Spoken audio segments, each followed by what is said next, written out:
Friend. Yep.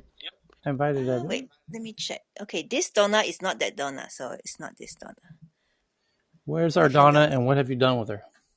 No, different hairstyle. I checked already. It's not the same last name.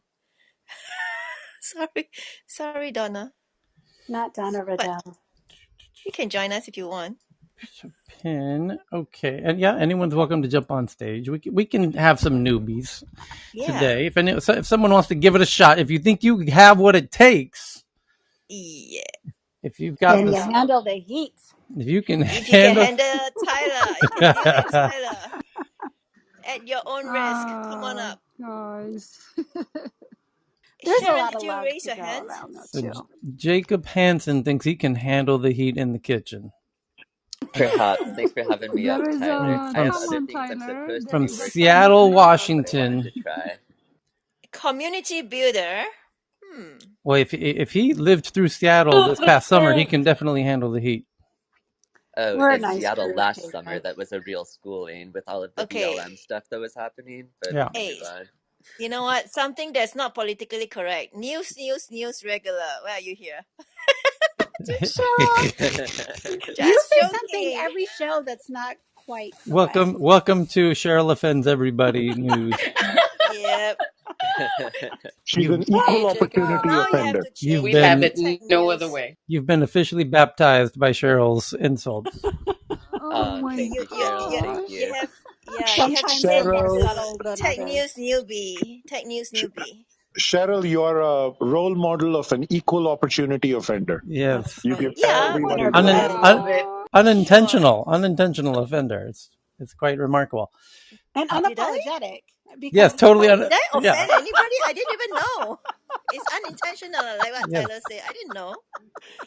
Is it offensive? But no, it's funny because I it. just said it's I love it. unapologetic as It gives well. everybody a taste of what it's like to come to Asia, because throughout Asia, these older Asian ladies constantly. We just called you older, Cheryl. How do you feel No, about I that? said no, Hello. no, no. I said what. It gives people a taste of what it's like when you come to Asia, because when you come to Asia, there's lots of older Asian ladies who will make comments to you, like that you just will never hear in the West, and you'll just be like, Oh "Holy my shit, you God, can yes, they will. you Like, That yeah." take a hike. You might find a husband if you lose weight. Exactly, exactly. Now oh I've been yes. pulled over on Perfect the example. sidewalk Perfect by example. sidewalk Wow. vendors saying, Wow. "Oh, we have big sizes. We have big sizes." I'm like immediately next. Oh my Yeah, god. they I'm will an break you ass. down. Break you down. You know I what, loved Korea. Lakeisha? I have such a huge, crazy story like that. My husband and I, the Ethiopians were doing like raising and collecting clothing to give it to refugee camps. Because there is a huge refugee camp in Ethiopia, the Somali, Sudan, Yeah, there is a huge one. yeah. So a friend of mine was doing a drive, and then I collected stuff, and my husband is like six something and bigger size, let's put it. So finally he said, well, Ethiopians are a small size, this is not gonna work. And then I said, there are also bigger, fatter size. And then he's like, are you calling me fat? Just Okay, different standards. here we Hey, go. now you can look at Jacob's profile. He has a new profile. Okay, so the first, the oh yeah, sorry, thank you. We have very strict protocols here. This is like a Japanese tea ceremony. It's very It precise. really Yep. is. Everybody is Chainsaw, learning. chit Oh chat, shit! and Everybody I is just learn. clicked the learning and wrong button. adopting. There we go. Okay, now we can begin. Okay, that sound means it's time to begin. So Let's do the top this. stories from Casey Newton on his blog, what he calls Platformer. He says he has sources that Mark Zuckerberg has not settled on a new name for Facebook, which could be announced as early as Monday. And here's what's kind of interesting.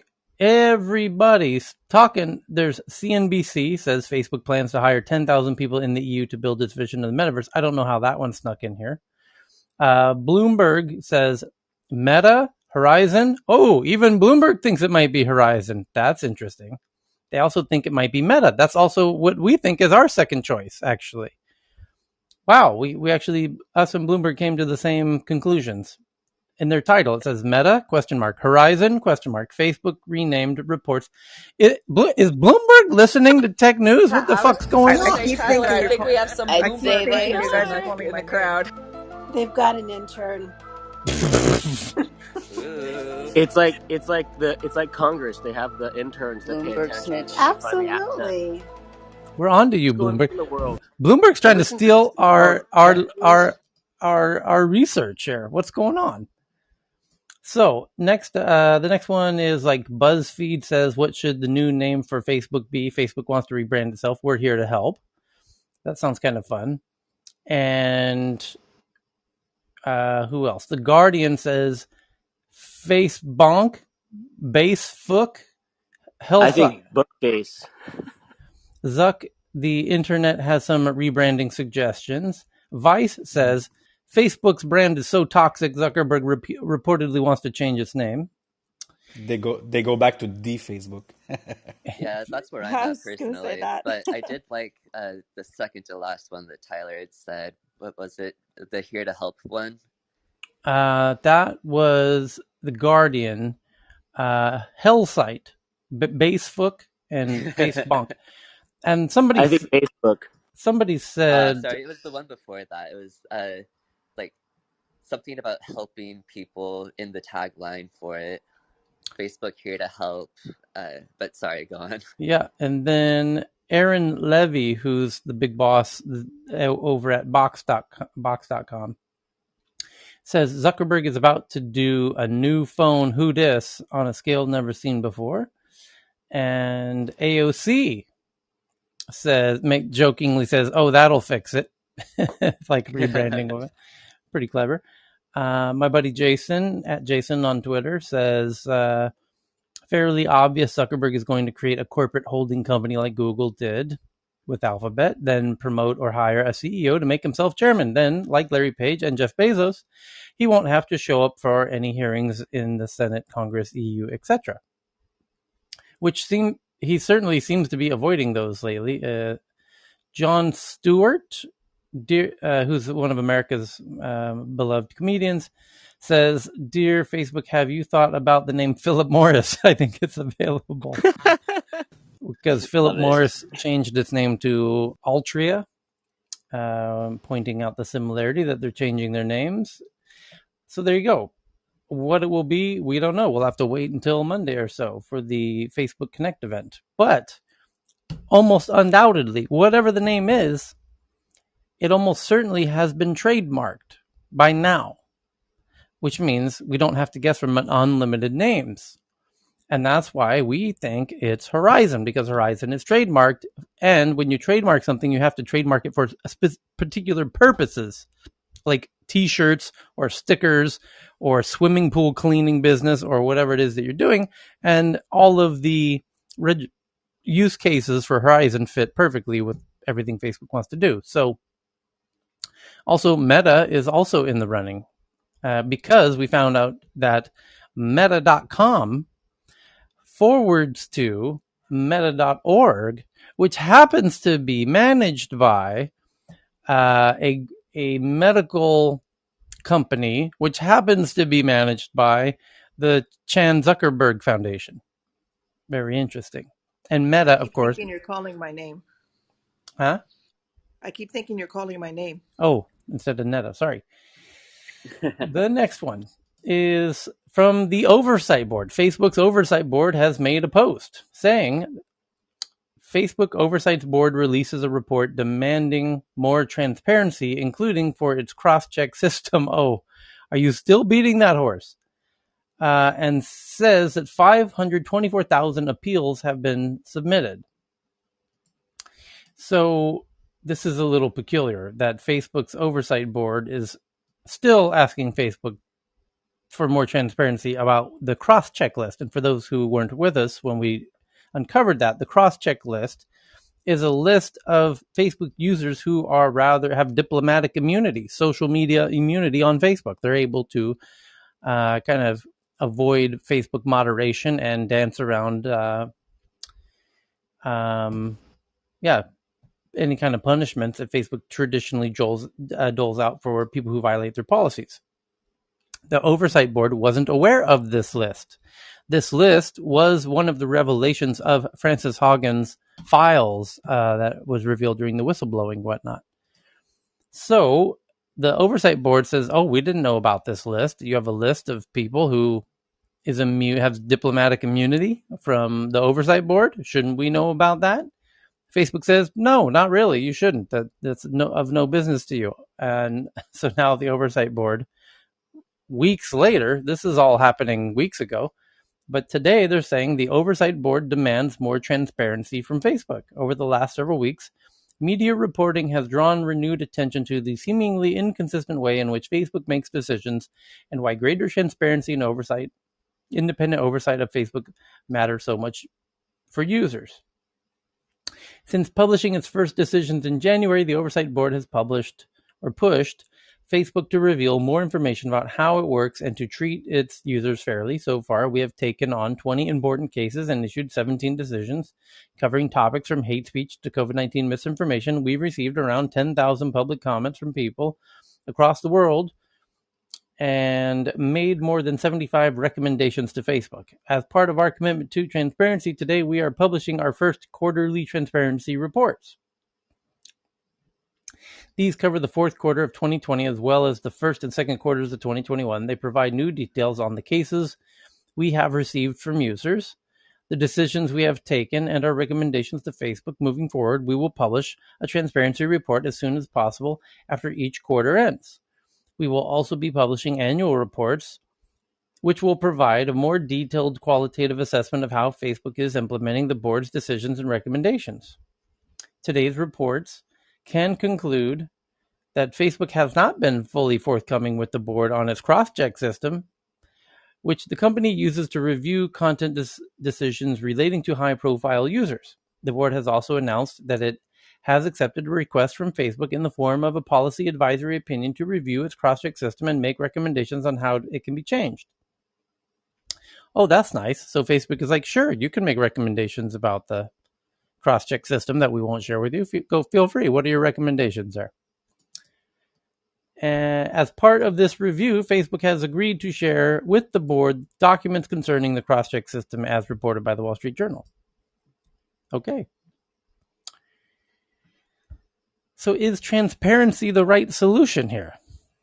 It is almost like treating Facebook like it's a democratic country at this point. Like, traditionally, private companies, are not transparent about things they need not be transparent about.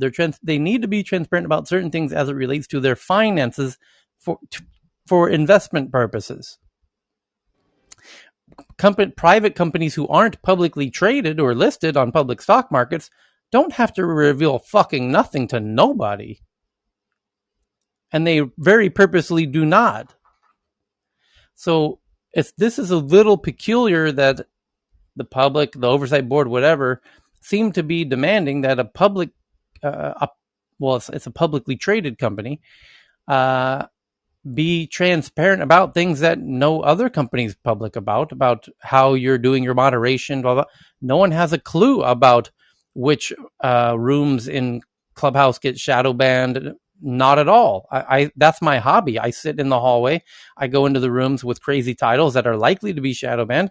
I wait for people to make crazy comments. I watch somebody from Clubhouse's team jump in the room, and then I watch the traffic in the room nosedive slowly as they very cleverly reduce the visibility in the hallway.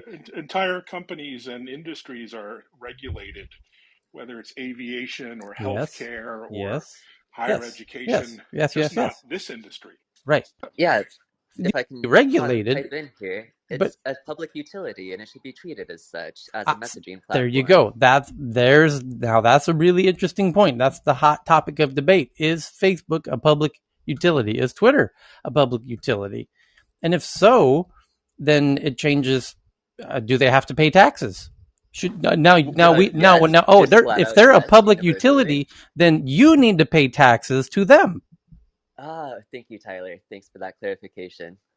Yeah, I mean, so we've taken the liberty of adding the Facebook tax to your paycheck. Jacob, I think the word you're looking for is public trust. It's not probably the precise word. Public trust is for things like national parks, things that are strategic, significance to the country, and so I think that might be the direction we go. But yeah. So FCC less used to AT&T, more national parks.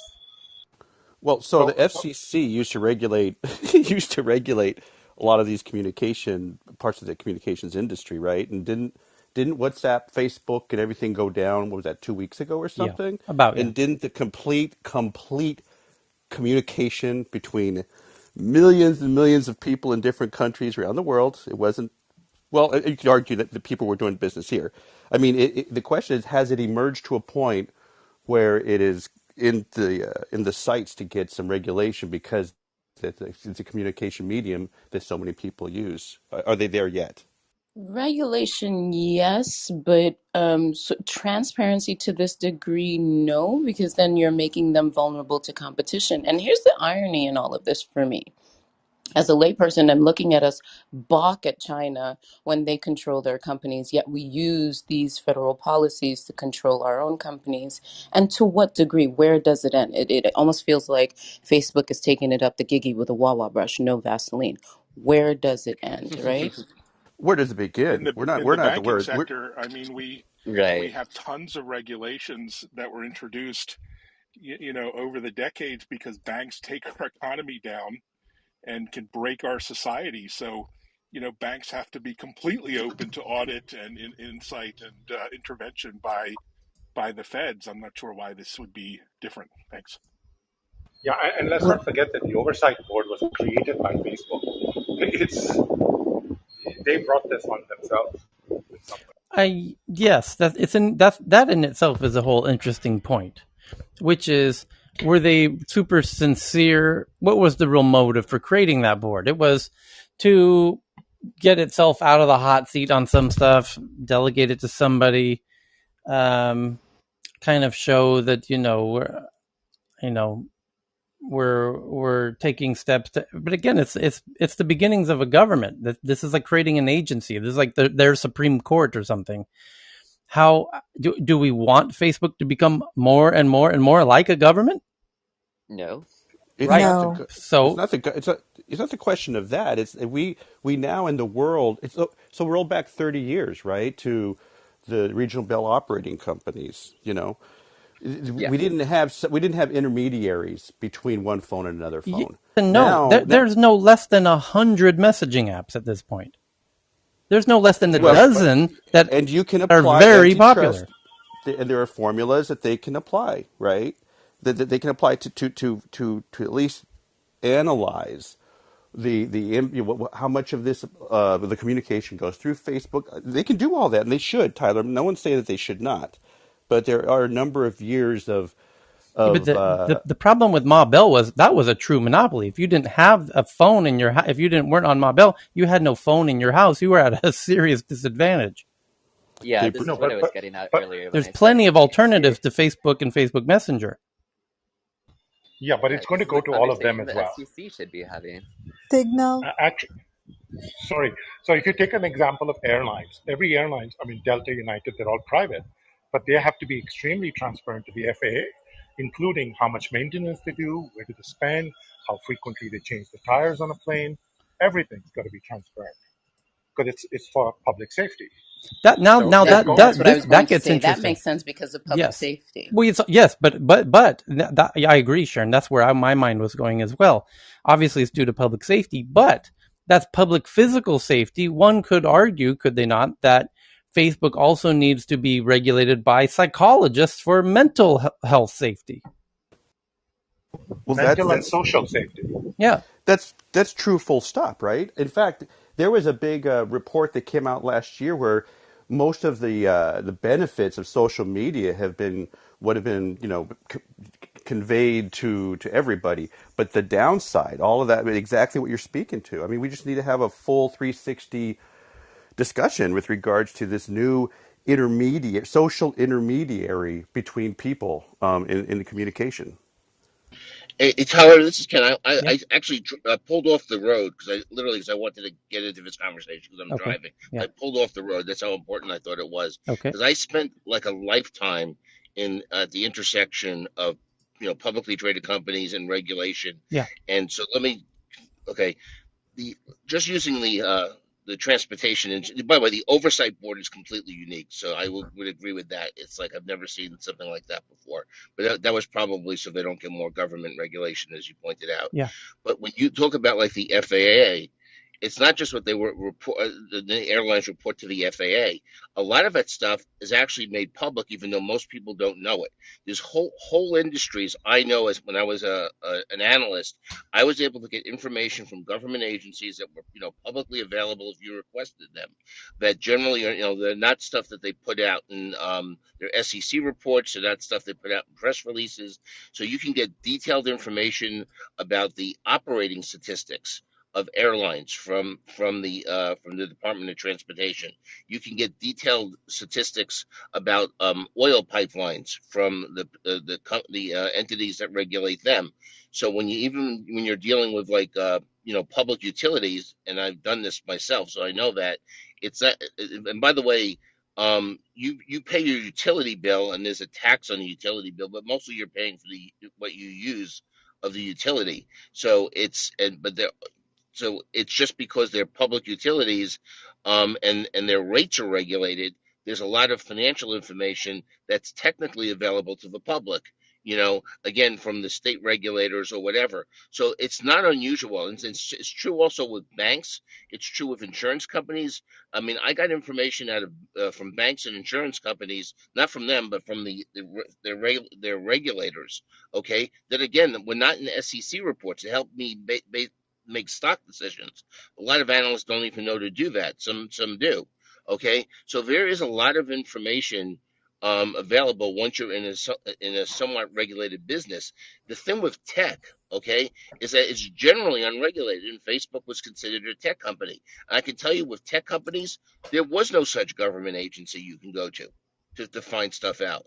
I mean, you'd have to call around to suppliers and see how things are going, or people ordering, and that was kind of more like just calling around private companies and stuff, and or other public companies, but there was no government agency. So this I understand for people who are mostly involved with tech companies, this type of government scrutiny seems incredibly like you don't see it.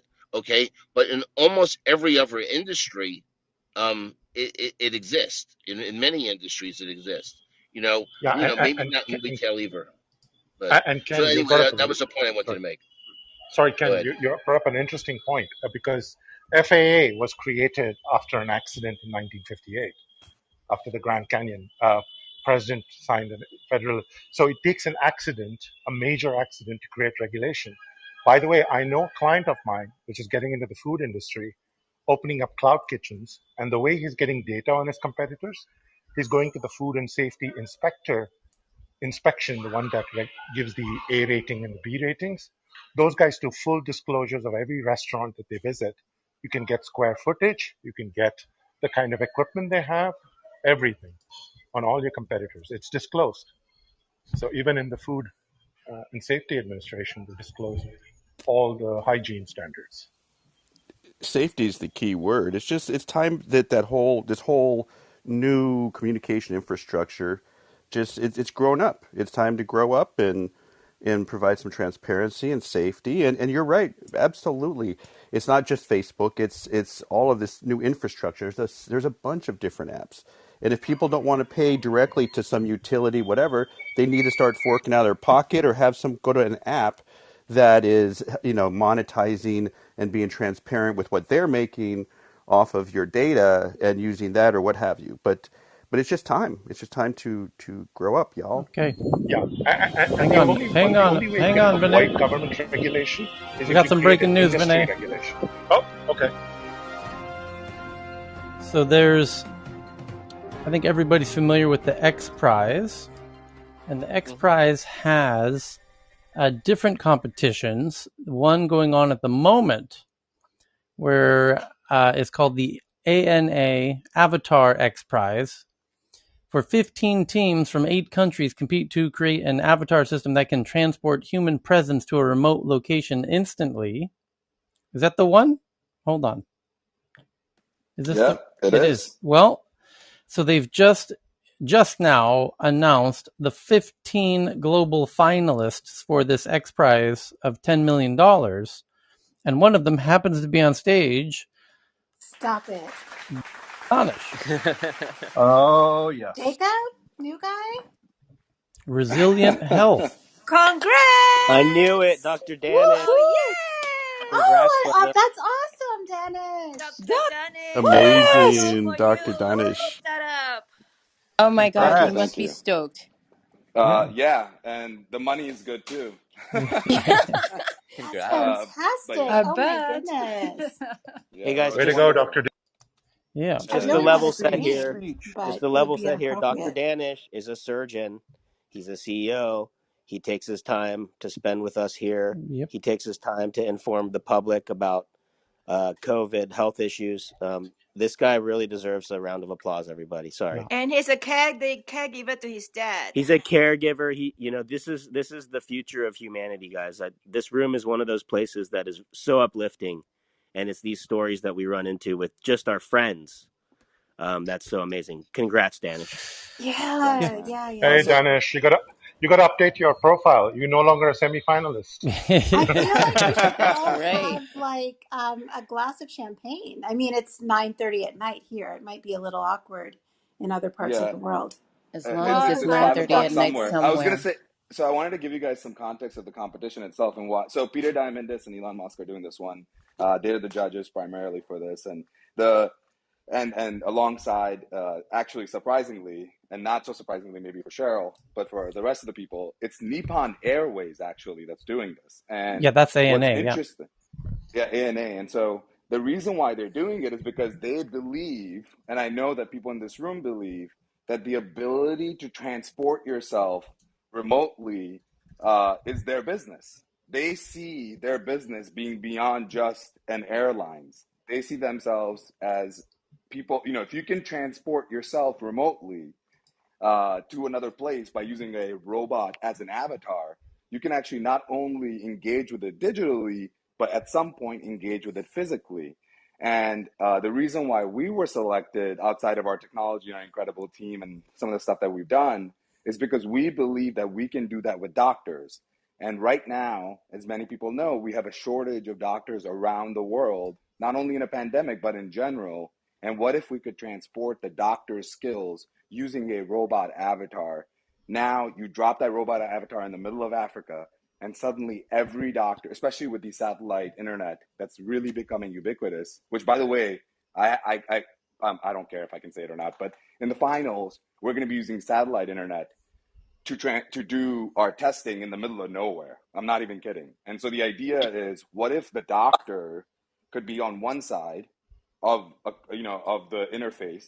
Right now, we're building out our VR interface, which is part of this finals, where the doctor will put on a headset.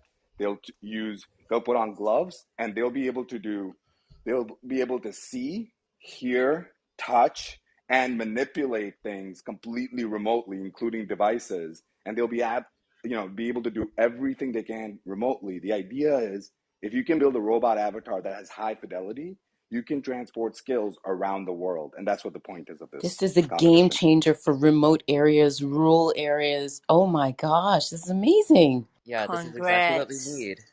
World Is A&E experts going can to come in. transport you to Tokyo anytime soon? I wish. Cheryl, I wish. everything is not about you. No. I need to go to Tokyo too. No, I'm he with has to Cheryl. come to the headquarters to receive his prize. That's Oh, true. And they haven't told us exactly where we're going to go. It's sort of like, I think it's part of the whole flashiness of the prize, but they haven't told us where the finals are going to be yet, which is kind of crazy. sounds like So Where exciting. else? yeah, probably in Japan, probably. Oh, Nice. yes. Dr. Donish, that's really awesome, and it's absolutely an amazing achievement. The X Prize is an incredibly prestigious organization, and well done. Yeah. Can I just say that this is the first news place that I've I have interviews today, but this is the first place I came to, so hopefully What? that's just a There you go. reminder. Yeah, Beautiful. Awesome. There you go. Beautiful. Nicely done, Keep moving Danish. that ball Yeah, forward, Tyler, brother. we need some sound effects. I Come just on. gave you. I just gave you a I sound know we effect. Hey, need more Tyler. Yeah, listeners everyone Like Times a two, needs here. times D-Rod. two. Tyler. Music. Come on. Tyler. This is Yes. fam. If Danish is coming to Tokyo for the finals and the award winning, then you will do tech news around the world in Tokyo. Okay? Okay. Yes, yes. Hey, Okay. that's a deal. Okay. I Alrighty. like how you work that in, Cheryl. Yes, she's a master negotiator. Dr. Danish, this is Susie Blanco from Denmark, and I just want to thank you, congratulate you first of all, but thank you for taking telemedicine into the next level, and that will be an awesome stepping stone for taking into the metaverse. Thank you. Hey, this is Ken. I wanted to also congratulate you, Dr. Danish, because I've been in so many other rooms with you besides this room, and I know how much time you've given in just in Clubhouse to, talking about COVID and things in so many other rooms, and all the nonsense you've had to put up with from, I was just anti-vaxxers and thinking. everything. So thank you so much. Yep. Absolutely, brother. Backpacks expansion. Thanks, Tyler. Thanks, Yeah. everybody. Yeah. Yeah, Super great Our news. congratulations. pleasure. Okay. Loving this for you. In less important news, Donald Trump announces the Trump Media and Technology Group. We need a buffer story between X Prize. Oh, it's going to Actually, be They all fun look so like Nope. so on the Tyler, side, just like chipmunks. his blog so post. Tyler, I Bootleg. sent you I sent you something about that yesterday. The thing that's Yeah. concerning about it is not just that he It's about is the starting a spec. yeah, it's the SPAC. It's the fact that it's going to be on the market, Yep. and that what that means is that it's going to be backed very strongly, and That's right. essentially, yeah, and that will allow it to grow much faster. The resources are coming. It's kind of Valued at I'm very worried. $1.7 billion. Where does that come from? Out of whose ass is that? So yeah, I actually think it'll be worth a lot more than that. But yes, it's gonna it's gonna be publicly traded right from the jump, and it's it's also a social network of sorts. We have to imagine it's going to be very Twitterish, given how he uses pretty much Twitter and nothing else. And also, they plan to do on-demand video streaming, aka Netflix of sorts. Which this is going to be very weird. And He's going to fill Rush Limbaugh's place.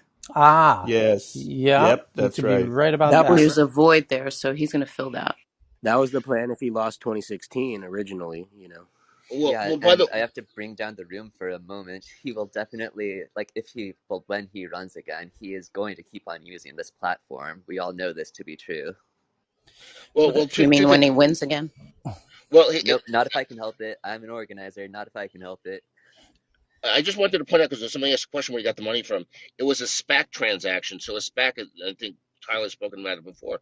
Special Purpose Acquisition Corporation. It's a uniquely American vehicle, but basically it's a blind pool that publicly trades. So the money was raised completely independent of Trump. Somebody put together a fund to figure out Blank what the check. companies they wanted to buy, and then they figured out how to merge it with something that Trump has. That doesn't mean the Trump entity has that much money, so the valuation that you're seeing is a combination of the cash that was at the SPAC, but mostly it's about what people think forward earnings are going to be. So the market, they just valued it at a certain level in term. Let's say the SPAC had, I don't even know, the SPAC had $800 million. The valuation of this Trump entity is now going to be much larger when it combined with the Trump entity with whatever cash they had, which is probably less than what the SPAC had, I'm guessing. But by the way, that will be publicly filed. You'll actually see that because they have to do a public filing on the merger. So you'll actually see what Trump's entities put in. I haven't looked yet. I don't even know if they've done that filing yet. But the real valuation is about what they think this company could earn going forward. And by the way, if it turns out that he's the next Rush Limbaugh, that would mean he's not running. He's going to be on radio. So that's a whole different Can issue. can I ask a question that this is more about a morality question for me, and please don't judge me. But would anybody in this room think less of me if I invested in this? Because I know it's gonna be evil, and I don't know how to say this, but it would just be bad Dennis, I'm business sitting not here to invest thinking in about this. it as well. I'm like, he's going to make Yeah, you've really money. got to consider your ethics, my dude. Danish, So, you should invest in it if you're going to invest in tobacco companies and a few other companies as well. All That's a right, Build good all that right. point. That's a portfolio. good Hey, so point. Build that portfolio. so I'm Ken, gonna As Yeah, a come but out it's with an I would already imagine that happened. unpopular the statement. his investment is actually just putting his name on it, which is what he's done in other areas, right? Like that's what I'm gives gonna him have money. an unpopular statement, and I'm gonna watch my follower count drop. But believe it or not, I voted twice for Trump and twice for Bernie, and that's a statement.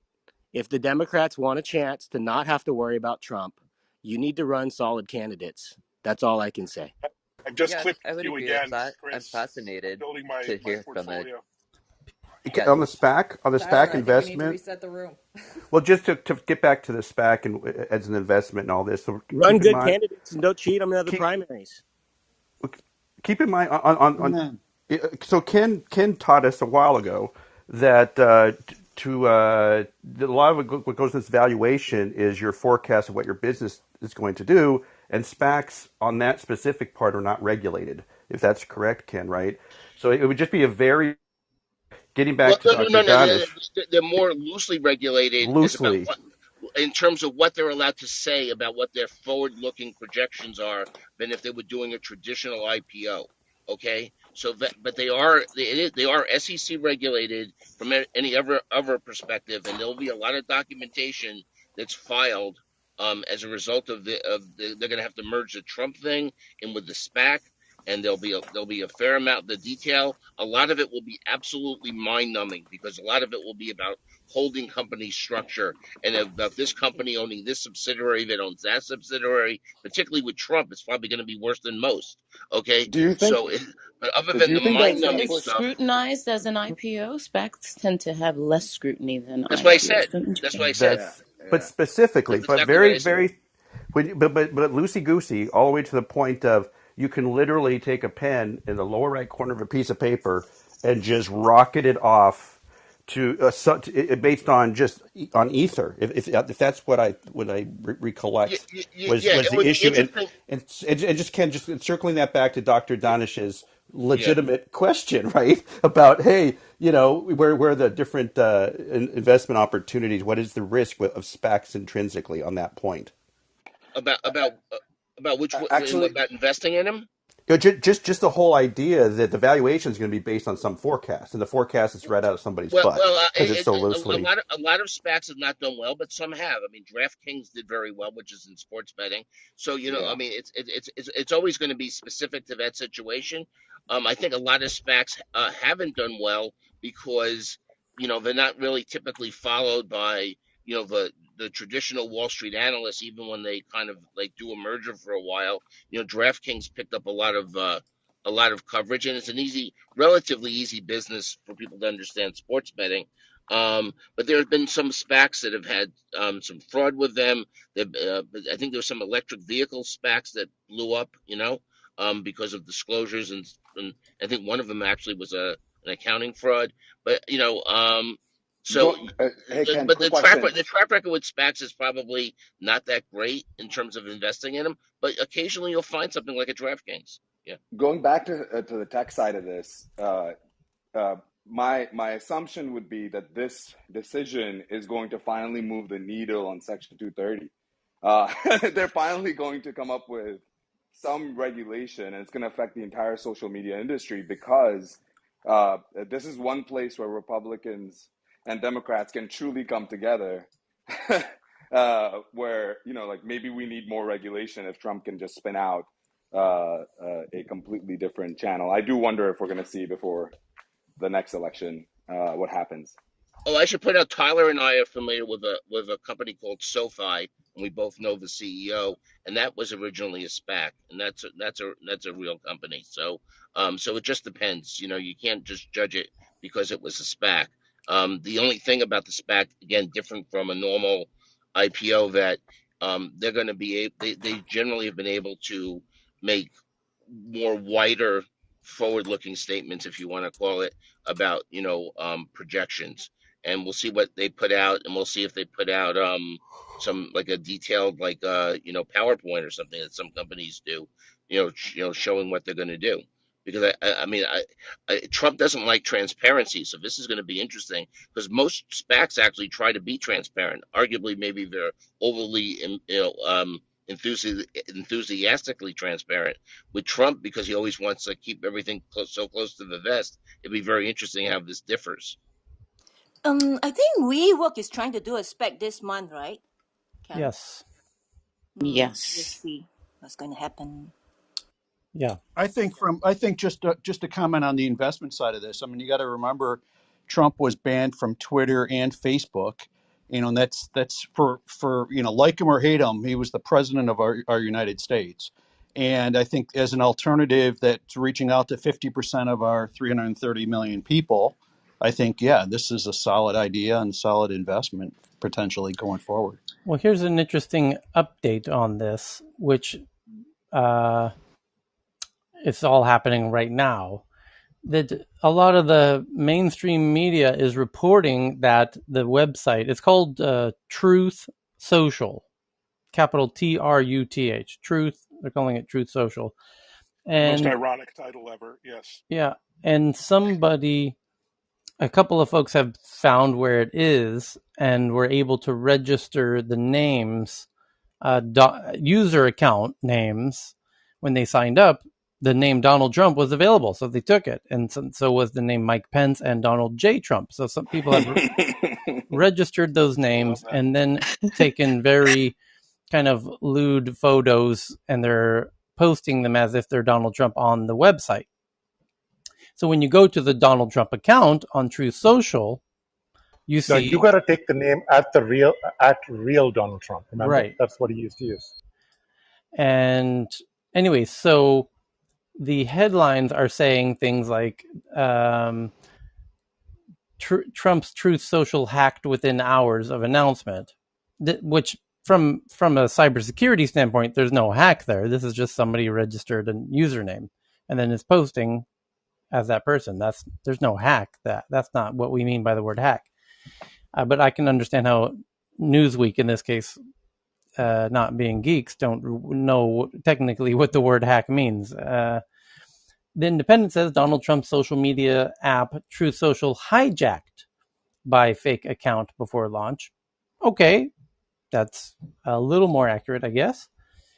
Still, hijack implies that you've taken control over it, and no one's taken control over the website. It's not that website's not been hacked. It's not been hacked or hijacked. So there's others as well. A lot of people reporting that the site has already preemptively been hijacked or hacked.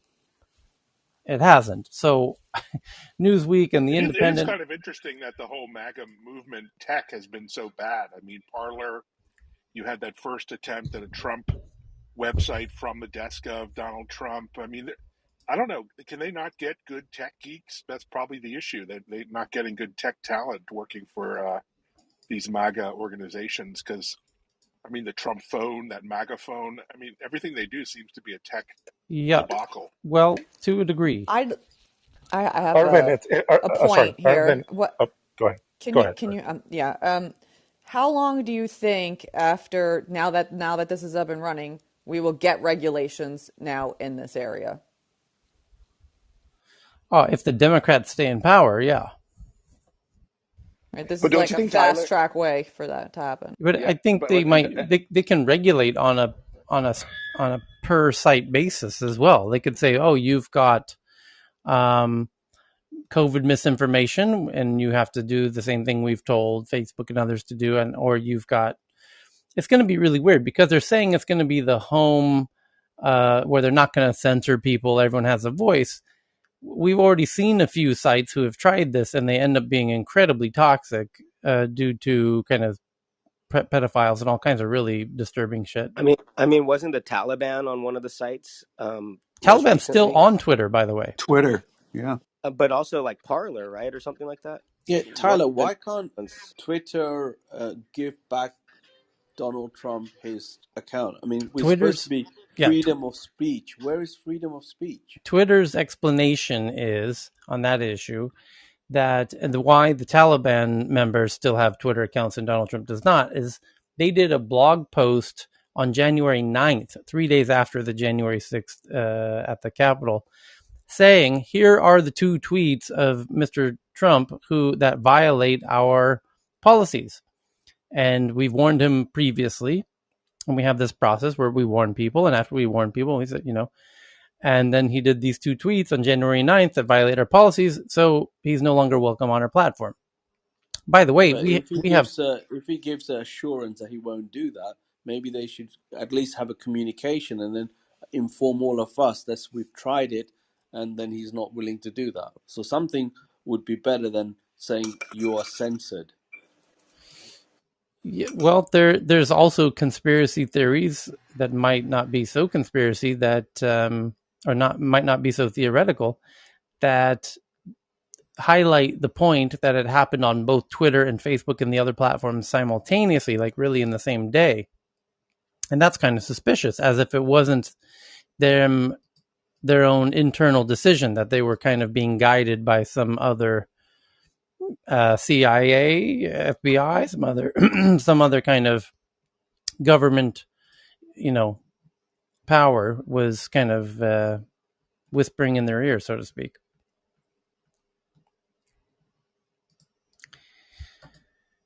And so that is interesting. Certainly, to your point, a lot of the cybersecurity folks are not big fans of Trump, and that website, when it's up, Truth, will be the recipient of a whole lot of penetration testing, a whole lot of vulnerability probing of all types. So they really got to have their guard up for that. Okay. Tyler, Yes. can you please check the hand raise? Yeah. Alexandra and Donna is here, and I Already think invited. some other hand raise. Thank you. So we get back into the next headline here, and there's Sylvan, there's Maria. Where else? Where's Donna? Where'd Donna go? Just to let you guys know, if you haven't had your booster, I got my COVID booster today, and I did it mix and match. So AstraZeneca first 2 dose, and Pfizer as my third, and I feel fine. I had it this morning. Congratulations, and Yeah. thanks for sharing that out. Okay, next up, Wall Street Journal says they have sources that the U.S. Consumer Financial Protection Bureau plans broad investigations into consumer data practices at Amazon, Facebook, Apple, Google, and others. This is from Wall Street Journal. And the Biden administration has appointed people to the Bureau who say lax antitrust enforcement has allowed dominant firms to stifle competition. Big tech companies are about to face questions from the government on another front: how they use consumers' financial and other information.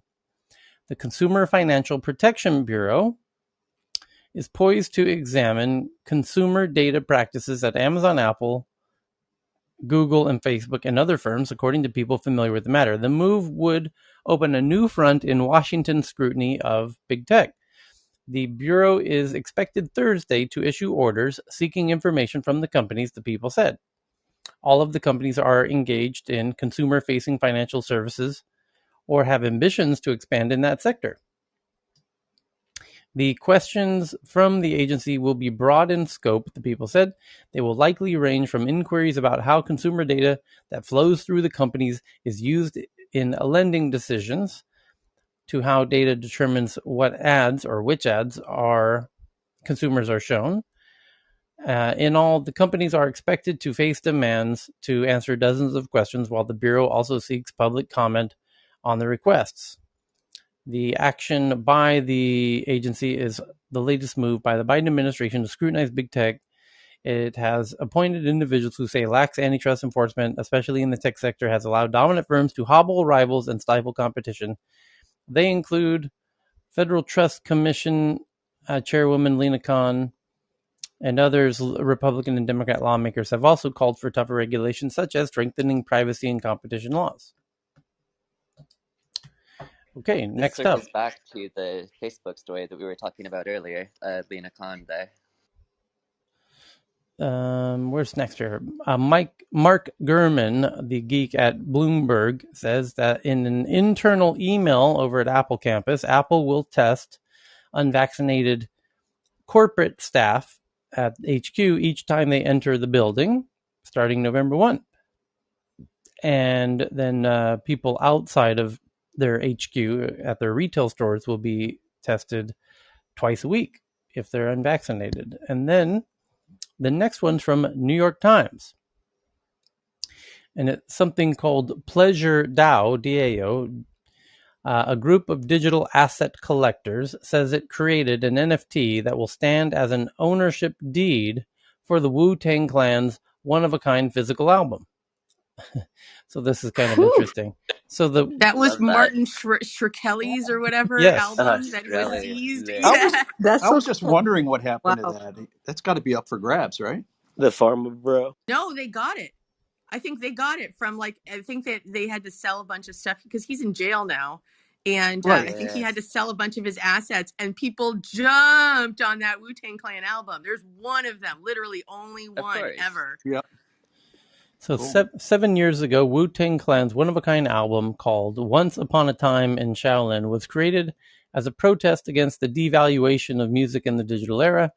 Before long, it got caught up in a tale of capitalist villainy when it was purchased by Martin Shkreli for the price gouging young pharmaceutical speculator who was later convicted of securities fraud. He paid $2 million for it. Its new buyers have paid $4 million for it. Now the Damn it. album Did he make a profit on it? Now the album has found yet another life on the frontier of digital art and cryptocurrency, having been sold for $4 million to Pleasure DAO, a collective that has existed for less than a year but has already built a reputation for acquiring high-profile digital works. In a complex deal with multiple parties, one of whom remains unidentified, Pleasure DAO acquired Once Upon a Time after its sale in July by the federal government, which had seized the album to satisfy the balance of a $7.4 million forfeiture money judgment against Mr. Shkreli that was part of his sentencing in 2018. He is still serving out a 7-year prison sentence. When the United States Attorney's Office for the Eastern District of New York and Brooklyn announced the sale of Once Upon a Time in Shaolin this summer, no details about the buyer or price were disclosed. Prosecutors said that information was confidential, but Pleasure DAO, which took possession of the album on September 10 and is keeping it in a vault somewhere in New York City, has decided to come forward to celebrate its trophy and announce its goal to ultimately somehow make the album more widely available for fans to hear. If, Woo! that is, it can Yeah. convince RZA and the Wu-Tang's leader and his fellow producer to allow it. RZA. The RZA. I have a question about this. Is this a smart contract NFT where Wu-Tang gets residuals as it passes from person to person? Great We'll question. have to keep reading to find out. Pleasure DAO's Jameis Johnson described the purchase as appealing to the group's interest in acquiring signature items of digital culture, as well as to a wider mission that it shares with many cryptocurrency champions, prying artistic creations from an exploitive, antiquated economic system and offering the promise of a fairer one. Here's the quote. This album at its inception was kind of a protest against rent-seeking middlemen, people who are taking a cut away from the artist. Mr. Johnson said in a video interview from his apartment in Brooklyn, crypto very much shares that same ethos. Although Once Upon a Time predates the recent craze for NFTs, or digital items created using blockchain computer code, preventing them from being duplicated and allowing their provenance to be tracked, the group's goal of recapturing the value of artistic scarcity in the digital age has led it to become seen as a kind of precursor. The album itself is kind of the OG NFT, says Mr. Johnson, 34 years old, who was proudly sporting a Wu-Tang shirt. Okay. Was this recorded before ODB died? Does anybody know? Yeah, it was. It was. Wow, that's So I gonna be insane. so I got a quick question. If I owe the government $2 million and they take something that they think is worth $2 million and they flip it and get $4 million, what happens to the net profit of 2 million? Does it come to me or does the government keep it? Well, he owed Uh, 7, right? So it doesn't really matter in this case. To Well, offshore. would it go against the 7 then? Yeah, it Oh yeah. actually I would assume so. by taking it even before it was sold, it covered the $7 million. They took it in lieu of $7 million that he owed. Okay, gotcha. Well, And but he's they making a took more profit. assets. No, did they not take more assets than that? I believe they did, Annette. Yeah, they took everything he had, I thought. Okay, I hope so. a first look at Android app support on Windows 11. The apps are Tyler, I'm yes, sorry. yes. I just wanted to mention something about the. I don't know if anyone is aware of what happened with the Bansky bricks from the UK. Bansky does not have any ownership in that NFT. He is not receiving any residual income. So, as someone had asked about the smart contract, I know that that's the way that smart contract was created. So it doesn't necessarily have to go back to the original artist. Oh wait, so are you Okay, talking that about was me. Banksy? Thanks, Is Annette. this the Banksy thing? Banksy, yeah, yeah. Yeah, Banks. Yeah, yeah. The royalties are something that you can add in if you want. Oh yeah, we have Alex in the room, so of course she can answer all those questions. So Microsoft begins letting Windows 11 beta testers try Android apps from the Amazon App Store, starting with 50 apps, including the Kindle app, the Apple Music app, and Signal, and 47 more. And the first review of using Android apps, mobile apps, on Windows 11 says that the apps are nicely integrated, run well, and installing them is simple. From The Verge. The next one says Twitter acquires a London-based startup called Sphere for 30 million, had 20 team members who had a really cool app, and they will be working on the Twitter community team, which is going to be building out Twitter communities. And for those who don't know, I mean, Twitter communities aren't live yet, with one notable exception, which happened today. Apparently, the first Twitter community has gone live in India around cricket, of all things. And it'll be interesting to see how Twitter does communities. It's not entirely totally different from, say, Facebook groups, for example, where people will be able to create their own little clubs of conversations inside of Twitter. Be great to have a tech news around the world community, Tyler. It's Yeah. perfect for this. Yeah. By the way, yeah, go By ahead. the way, the Twitter community on cricket is the perfect thing to experiment with because they're going to get about 50 to 100 million users because the cricket World Cup is T20 World Cup is coming up Mm-hmm. and there's a lot of tours on right now. So perfect time to experiment. Experiment. Yeah. Twitter, even Twitter Spaces, we dabble with because it potentially could take tech news around the world to the next level because a lot of the people we want to invite in, for example, we could invite in Twitter's product manager, who I know quite well, many people on the Twitter's teams, to come in and talk about this, but they're not going to come do that in Clubhouse, for example. So if we were doing it on Twitter Spaces, they likely would jump in and talk about it if we invite them in. It's very seamless and very frictionless to invite them in.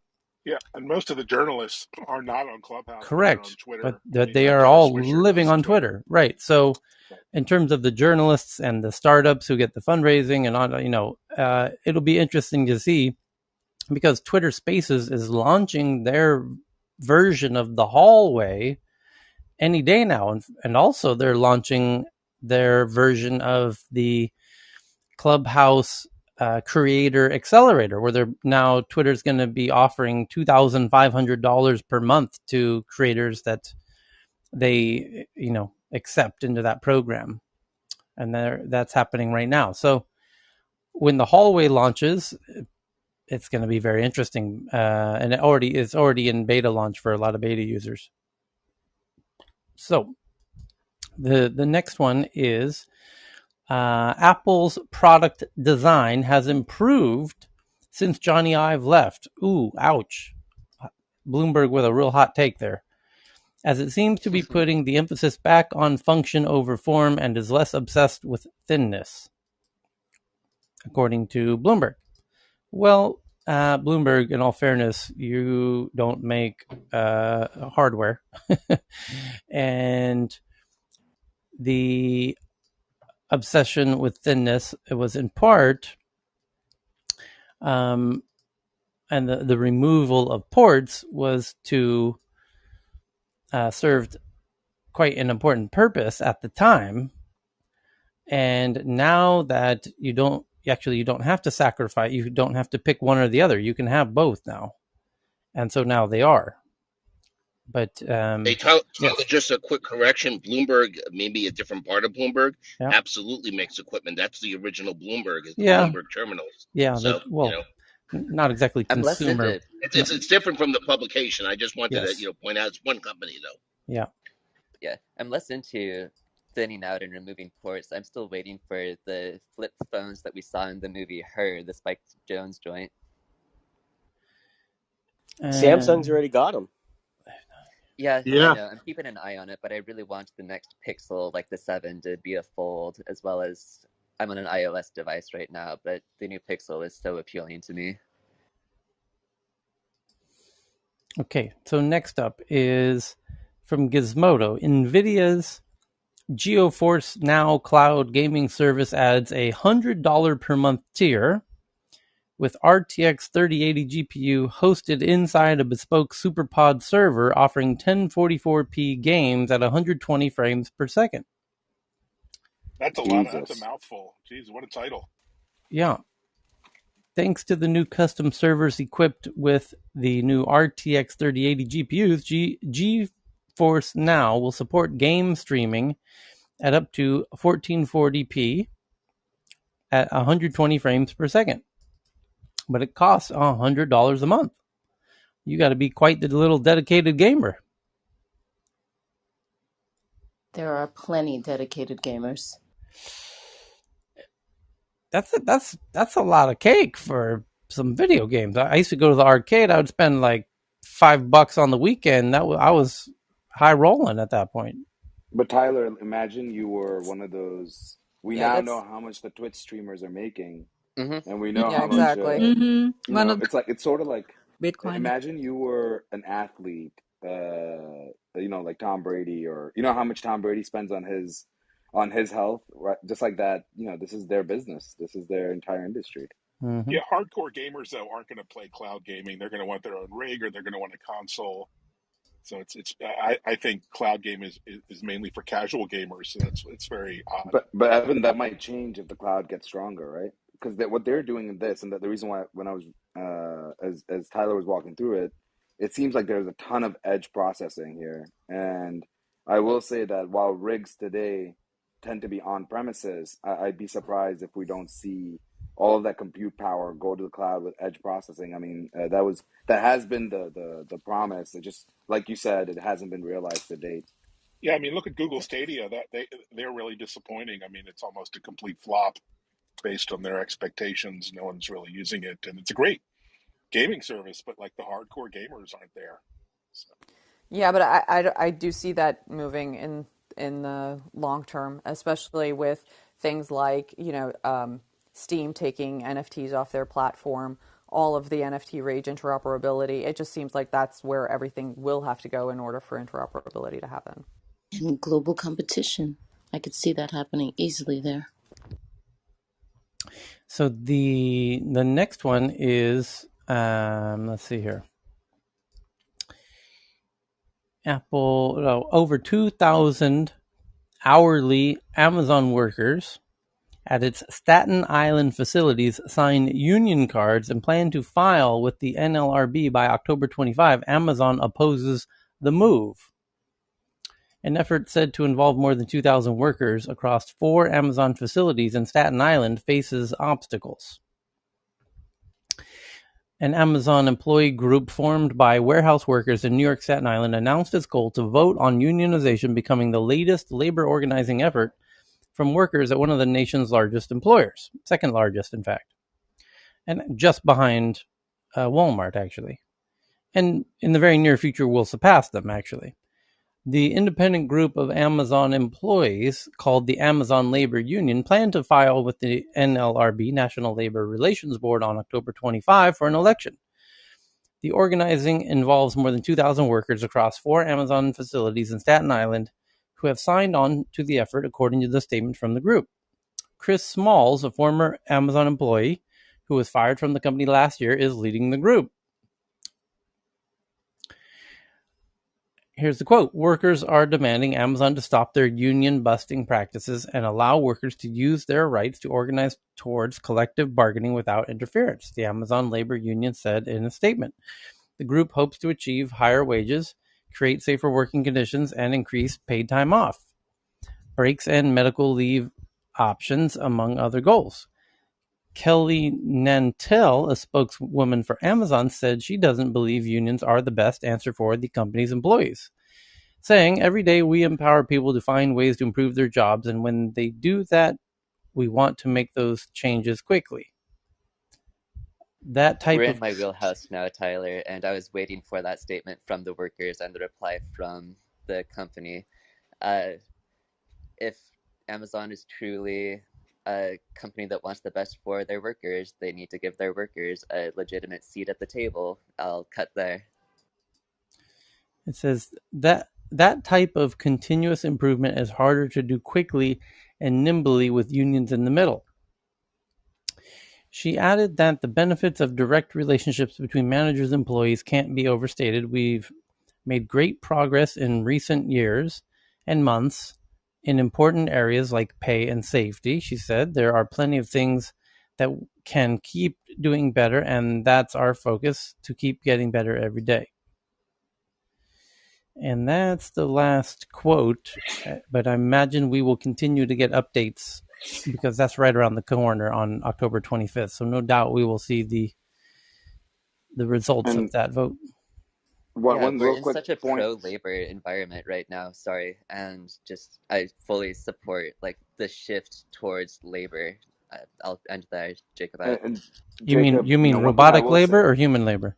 Yeah, I was gonna say, because I was gonna say what's gonna happen, and this is the honest truth, is that if there continues to be this push towards unionization, we're going to see right now nothing is pushing the move towards robotics and automation and moving companies away from human labor faster than these types of you Your audio calling cut them out pro there labor. for me. Sorry, I was going to say you're calling them pro labor, but it's only pro labor in the short term and perhaps anti labor in the long term, right? And so we do have to be thoughtful about how this conversation progresses. I think labor is having a moment right now, which I think is important. I think it needs to, but I think they need to get a better understanding of like how to think about the long term. Because right now, I'm telling you, part of the reason why so many people are using robotics and automation more than ever in industries. Look which industries have been impacted by automation the most. It's very easy. The car industry is a great example. The manufacturing industry is a great example. Most of them are doing it as a response to unionization. So I do want to be thoughtful about this because I don't think it's like a broad brush and it all unionization is the answer. By the way, we're seeing it with police right now. The one, Right. and we're seeing it with airlines Or right now. And so, construction industry. or I construction. agree. I agree. Logistics as well. The cement industry that my dad was associated with was pushed by the unionization to invest into major changes in terms of technology, and that replaced hundreds of and people. textiles also. Yeah. Like Yeah. we're seeing this. Yeah, I appreciate this conversation. It's reminding me of the things that Andrew Yang was bringing up in his campaign, and I haven't followed his new book. I haven't read it yet, but I'm very interested in the conversations that he is leading as far as moving forward together goes. The Yang Gang. Well, I think that honestly, the UBI was the big thing that he was pushing, and Right.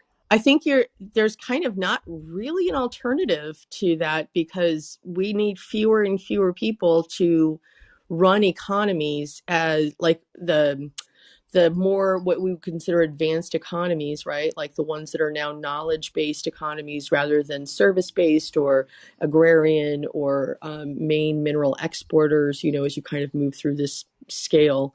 It takes fewer, and every time you move up the scale, it takes fewer and fewer people to run the economy. So less labor and less diverse labor, like different types of skills and things like that, is required.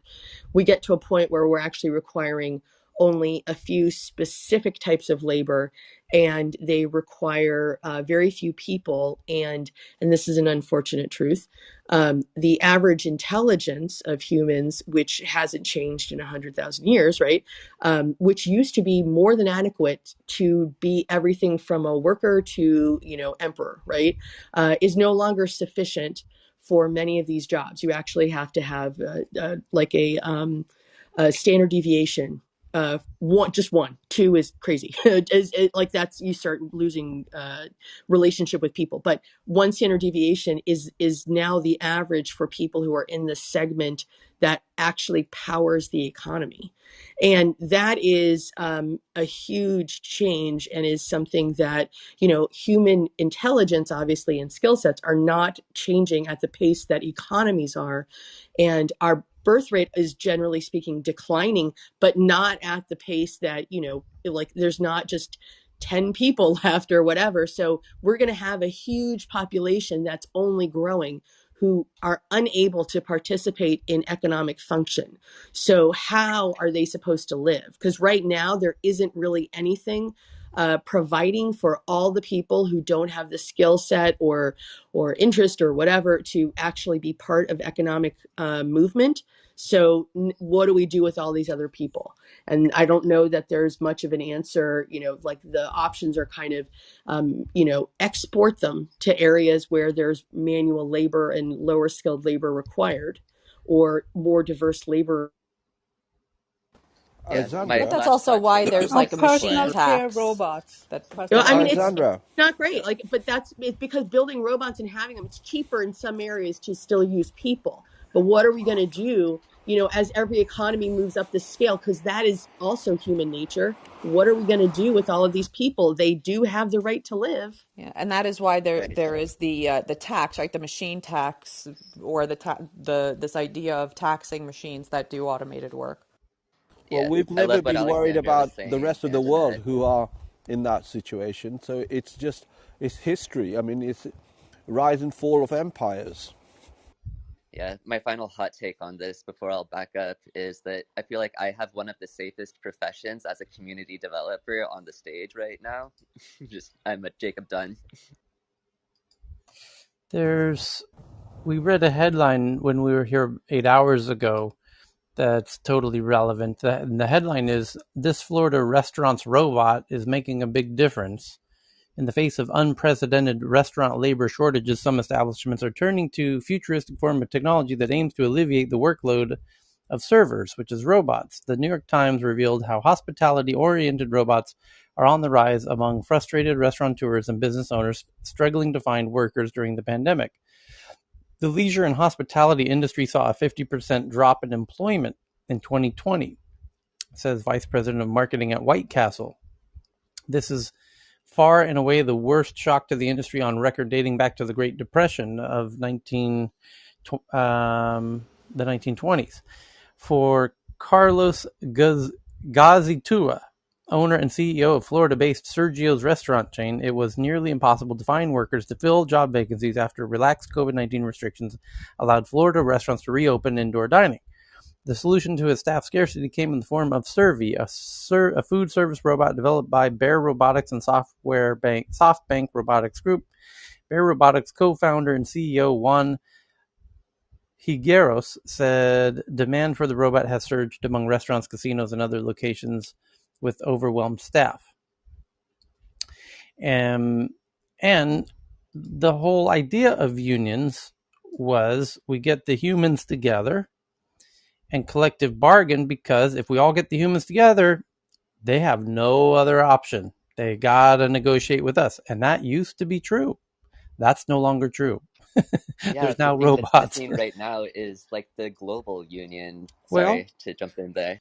Amazon, perhaps not coincidentally, had a piece about 3 weeks ago of their newest factory outside of their global HQ outside of Seattle, where Yep. Seattle is not, no, Amazon doesn't normally invite journalists to come do photo tours of their factories, but they did about a few weeks ago, and they said, we would like to invite you to come take a tour of our newest factory. And the journalist said, is this a trick?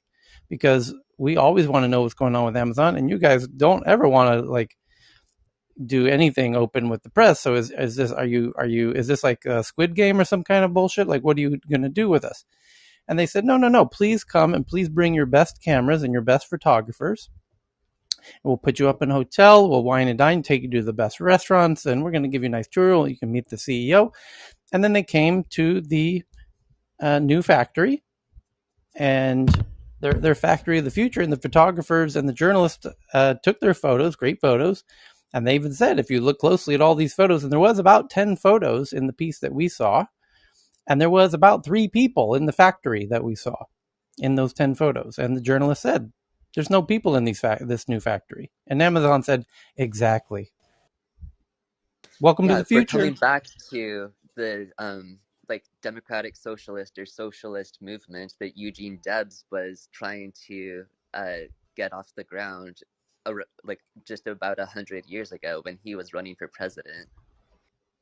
Yeah, but that was also during the time of Calvin Coolidge of the, the business of America is business. They were two like wildly competing ideas, and Calvin won.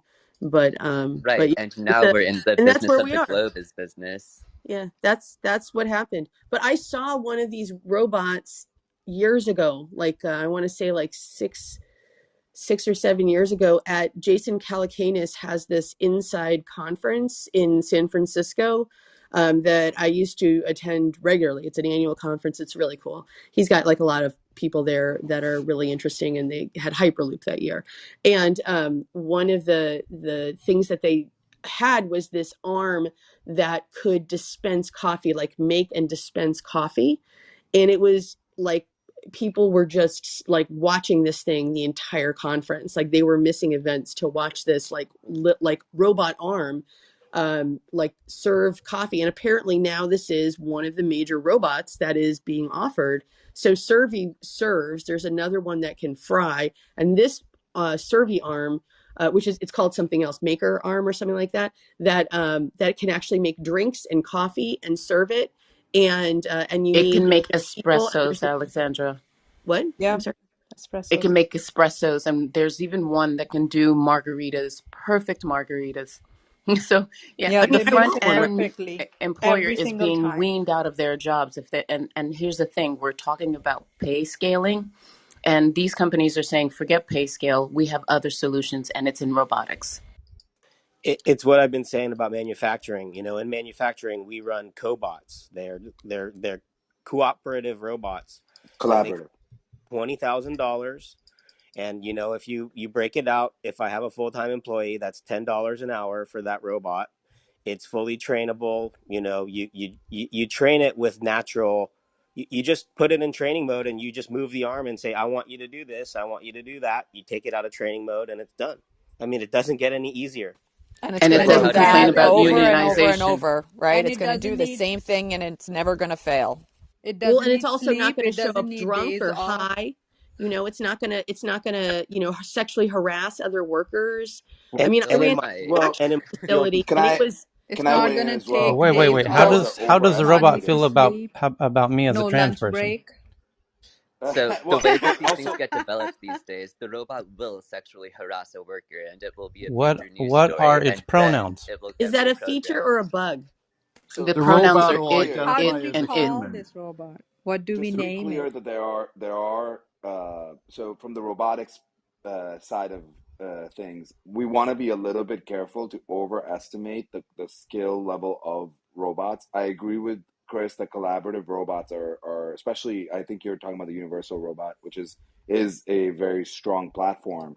But there's something that's happening right now that we're seeing, which I know Ben Tristram and I talk all the time about, which is there's been this convergence between robotics and AI. And I know people sometimes think of them very synonymously, but to date, a lot of robotics have been powered by control systems. that are static control systems that are not learning over time. So remember when you were a baby, you might not remember, I don't either.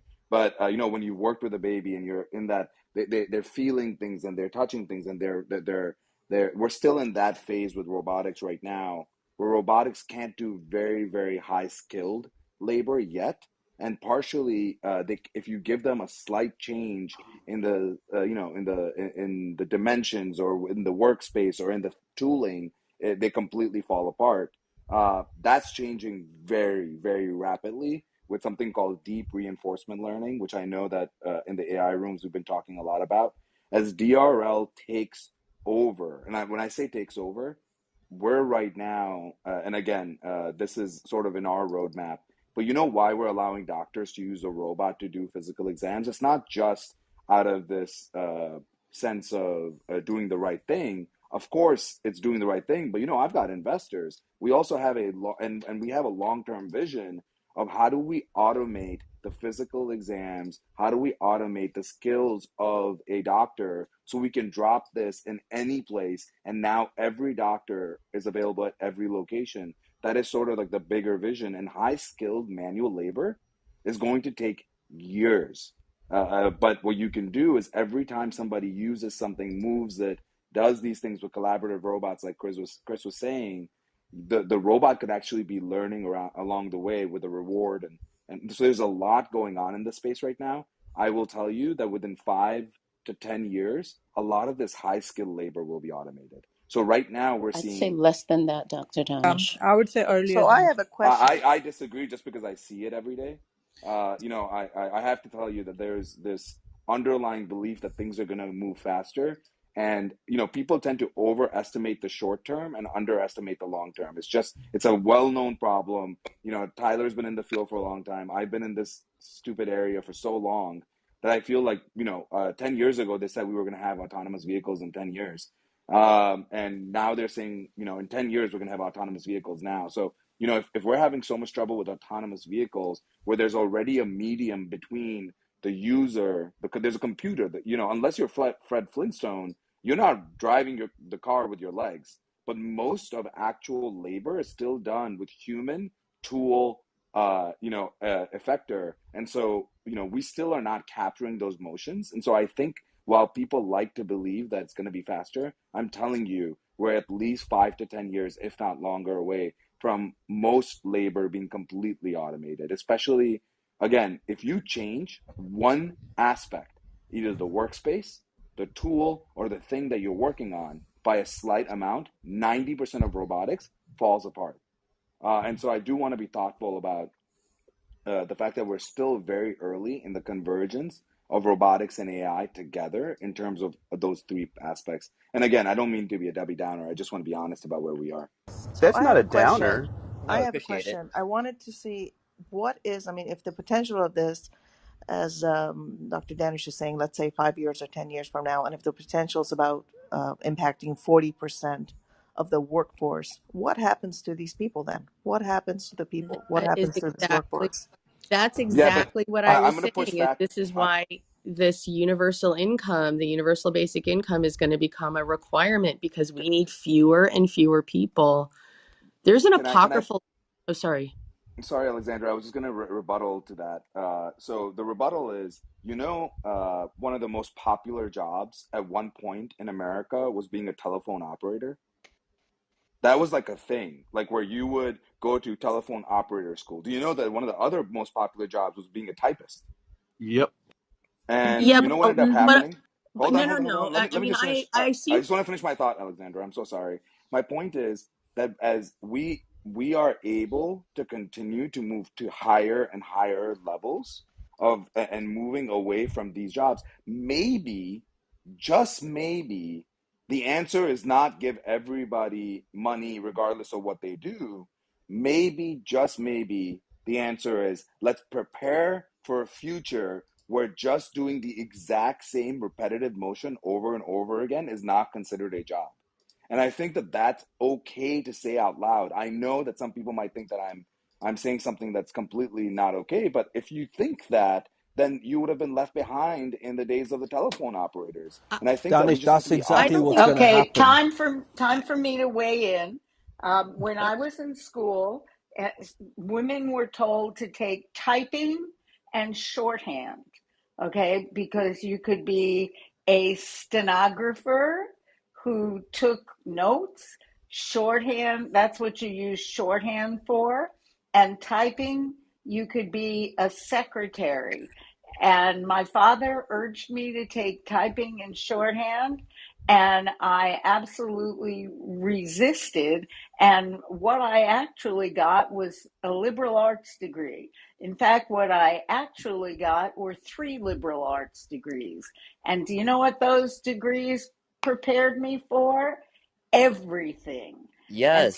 so that is, I mean, I'm now making NFTs. Do you understand? I am now Exactly. That's buying and fantastic. selling crypto.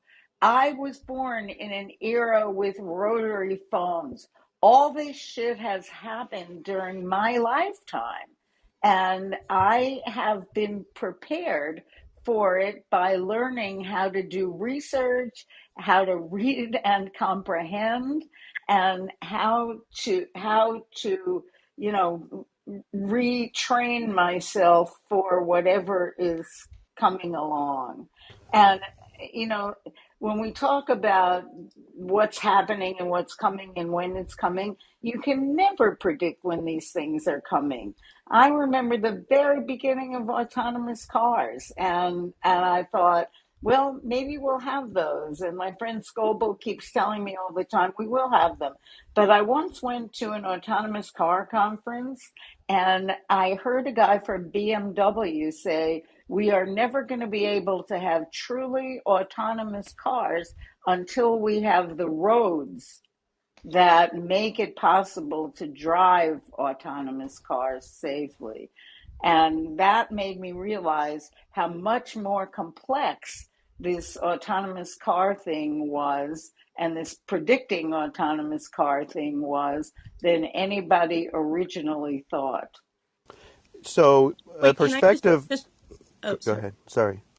Just really quickly, there's this issue of automation displacing workers is old, and of new technology displacing workers. There's an apocryphal story about Hershey, who built the Hershey Hotel. Hershey from the candy bar, he made the candy bars. He built this hotel starting in 1932 in the depths of the Depression, and he hired a ton of people. It was to hire people, and someone brought him a bulldozer. And he said, what am I supposed to do with this? And he said, well, the band who brought the bulldozer said, it'll take the place of 50 people. And he said, take the bulldozer away. I want those 50 people, right? And then 2 years later, he almost died. He was so upset because his workers wanted to unionize, and he was like, well, all those decisions, why did I make these decisions that cost me more, when in the end, clearly they don't think that I am someone who is, worth, like I'm someone that you need to unionize against. It was a very different philosophy in the time or whatever, but he felt personally offended, Right. and then Yeah, included but it's automation because in he a lot of made his more than factories. them, right? But Yeah. So let's, but the Alexander. one thing is, like, look, if you're talking about someone who can get a degree, like a liberal arts degree, and make something happen with it, and like not everybody is in the same boat. We have seen a huge decline in the standard of living for a big chunk of the population. Why? Because not everyone is suited to be moving up the scale in the knowledge based or more technology heavy jobs. Alexandra, I I completely agree. I want disagree with to. you on that. I I agree. have created the most socially inclusive medical school whose kids come from state school, whose parents earn less than £35,000 a year, and who require free school meal. And if you give them the right opportunity, they can aspire to reach all heights. Agreed. It's not And about No, just but yesterday, I was Professor, on I a think Professor, honestly, call. how and this is a many fundamental students do difference, you right? have every year? Is it about access to opportunity, or is it about fundamental ability? And statistically, we're seeing there's a big part of this as fundamental ability. You can take, it doesn't matter how much someone earns. There are people whose families are, in like in the million plus category. And even with all the tutors in the world, their kid is not going to be suitable for working in a very I technical thing. agree. Yeah, but Not, But it's, but it's, but but they but but, lack but it's drive. These no, kids who it's come not from the most drive. socially There is look, there are something 500 about students. I can tell you, innate skill. I've done it, and I was told at the very beginning, oh, it can't be done for the same reasons you're saying, and oh, how will the rich kids who are paying £40,000 a year fees going to mix with kids whose parents can't even earn But 40,000 a year? And it's you not know because about what? she's money. It's giving It about they don't skills. care, It's opportunity. not about, it and has nothing to do with money. It's I about know, skill. uh, Yeah, yeah, but they it have could the be due to ability. interest as well, Prof. Asif. Yeah, Interest is but also it's important. Yeah. interest, exactly. But you can No, no, no, create that no. There are interest. No, but cognitive Professor abilities Asif, you that think people have. 100% of the students would have same level of cognition and understanding? Different people 100%, have all of different them, not strengths every and possible. single one Not of cognitive them. 100. Not abilities It's possible. a that Gaussian transcend distribution. socioeconomic. No, no, I agree and I support, with your claim, Professor Asif, meaning that some people need access to opportunity.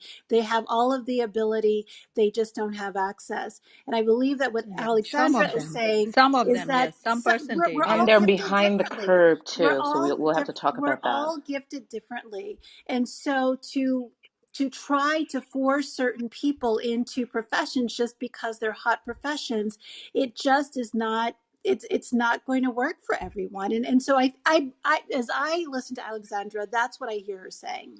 But Lakeisha, Yeah, the one I thing I love will this say conversation. that Jacob, one thing. I'm so sorry. I was just gonna say that but to assume that that person, that the only job they can do is one where they're working in a factory, is also perhaps what we need to do is reevaluate what we consider to be purposeful work. I mean, I Yeah, think Absolutely, that's part of the absolutely, challenge. absolutely. yeah, I we're fully talking agree about with that. BS jobs here. We're So also like, we're not this is why we tracking need. people. We're not necessarily tracking people, by saying, okay, you're the smart kids, you get to go off to college and have these great lives, and everyone else can lick stamps and put them on envelopes. But I do think that we need to be mindful in the educational system in terms of how Mhm. we help children to develop to their best potential, given the strengths and the Yeah. capabilities that they naturally Yeah, have, because and there are create artistic, creative alternate minds. They can career just paths create Yes, for art, Ariel. but they people. cannot study science because their brains are different. They are absolutely a genius in I creation think of we're art. saying the same Oh, thing. they can We're be saying the same creative thing. or scientific geniuses. One of my closest friends is high on the autism spectrum, but he is a super Exactly. high functioning, Yeah.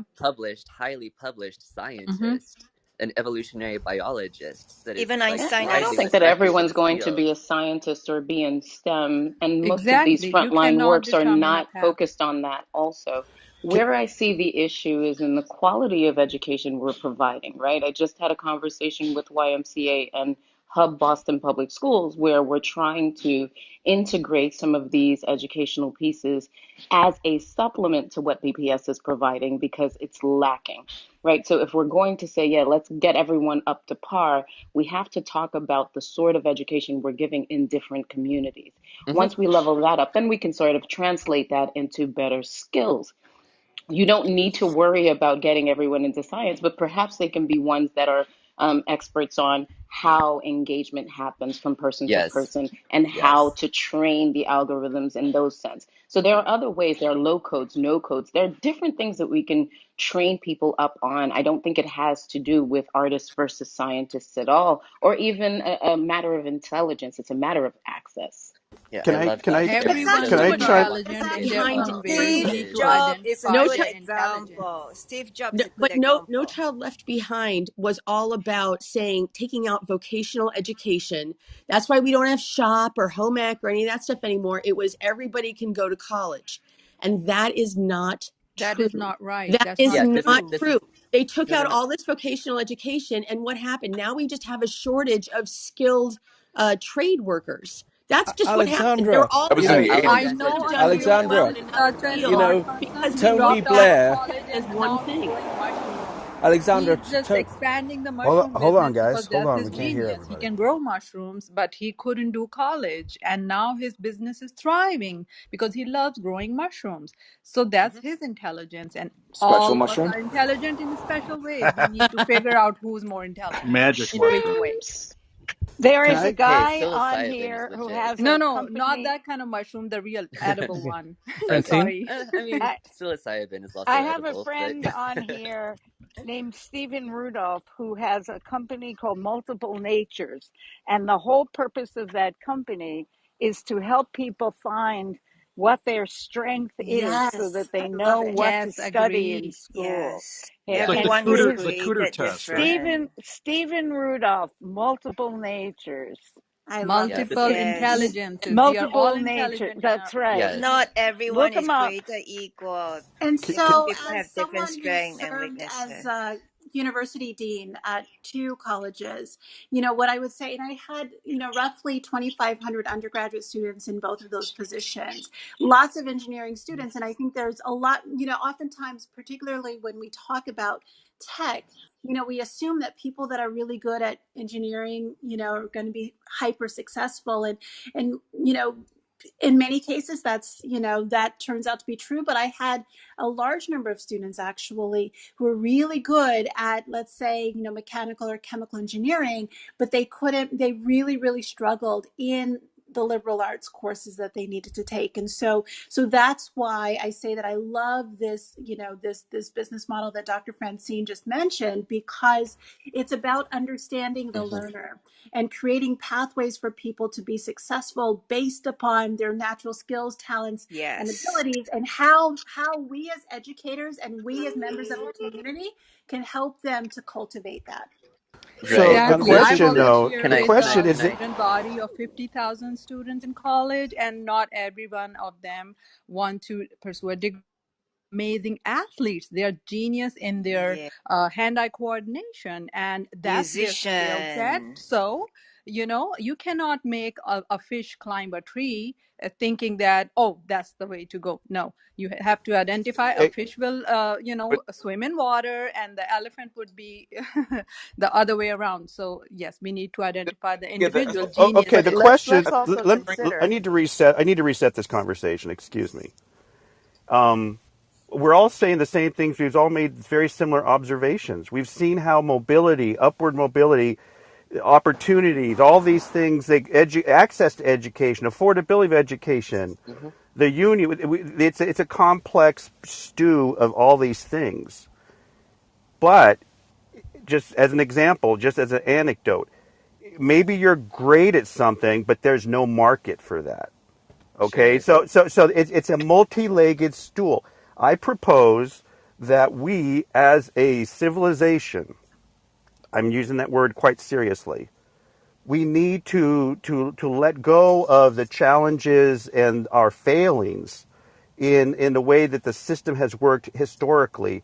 I said most of you know about ikigai. I suggest you really understand this concept of ikigai.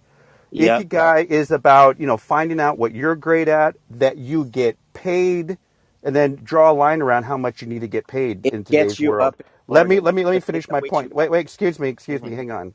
I'm old. I'll lose my train of thought. Sorry.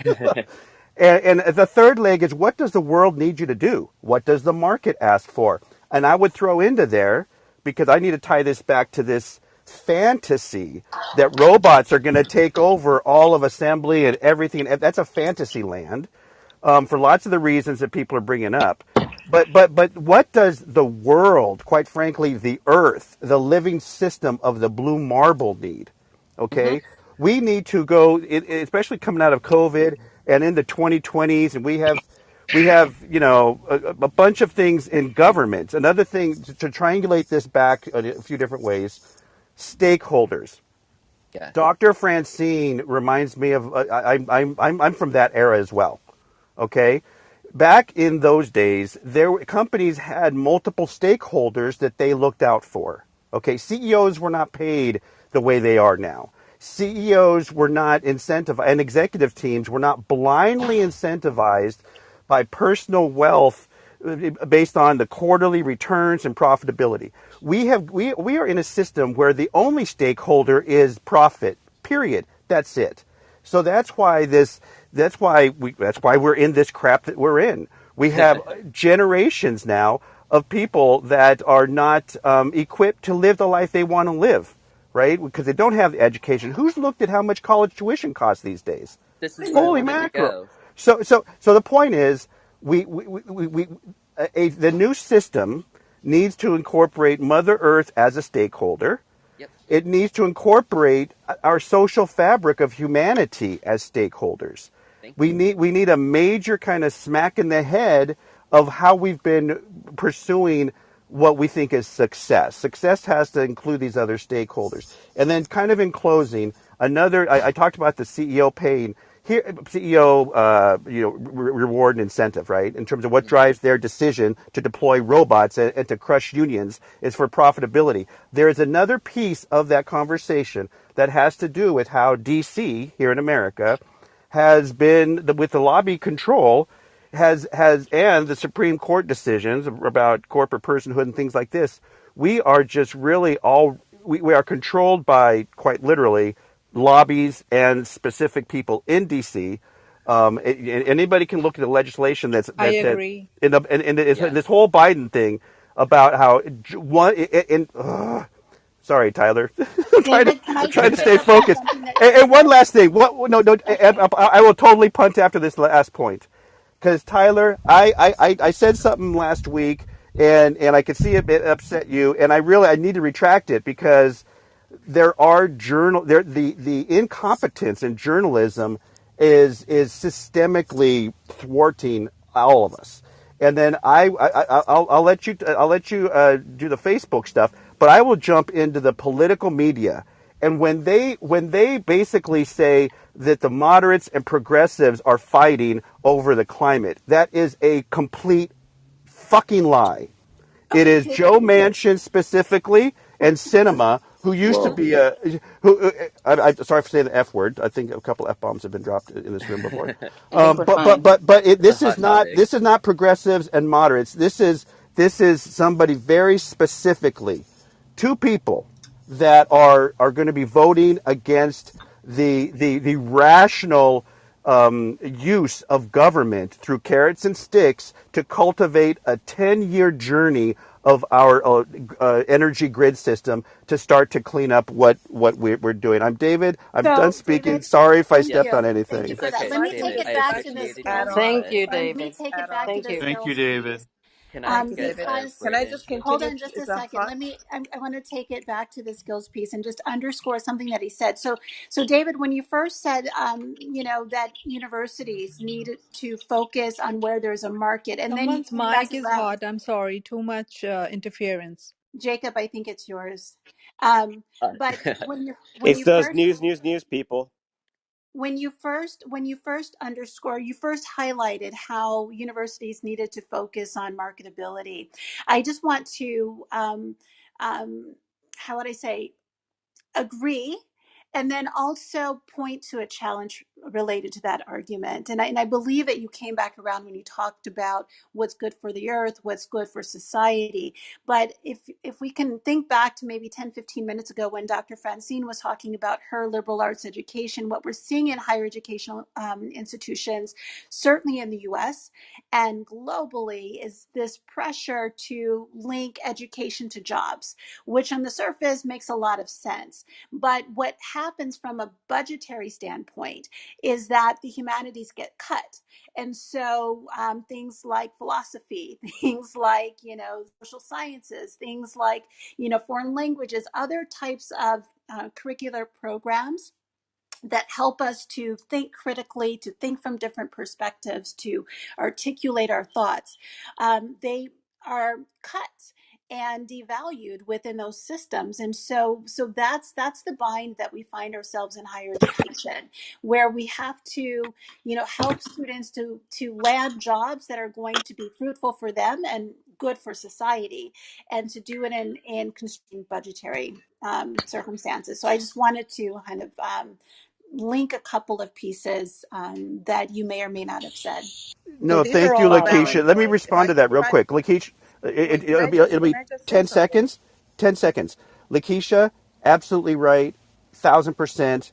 And there are all of those that don't go to college, right? So I would Yeah, just like to say the absolutely. conversation needs to be broader because what is it, 80%, 90% don't go to college? Yeah, And that was or the don't point get it. about the quote unquote trades, right? The quote unquote trades, well, they're disappearing, right? I just wanted to put I that on there. The conversation has to be the scope of all the 18-year-olds that are graduating or not even graduating, right? Holy cow, let's look at the whole broken pipeline of that.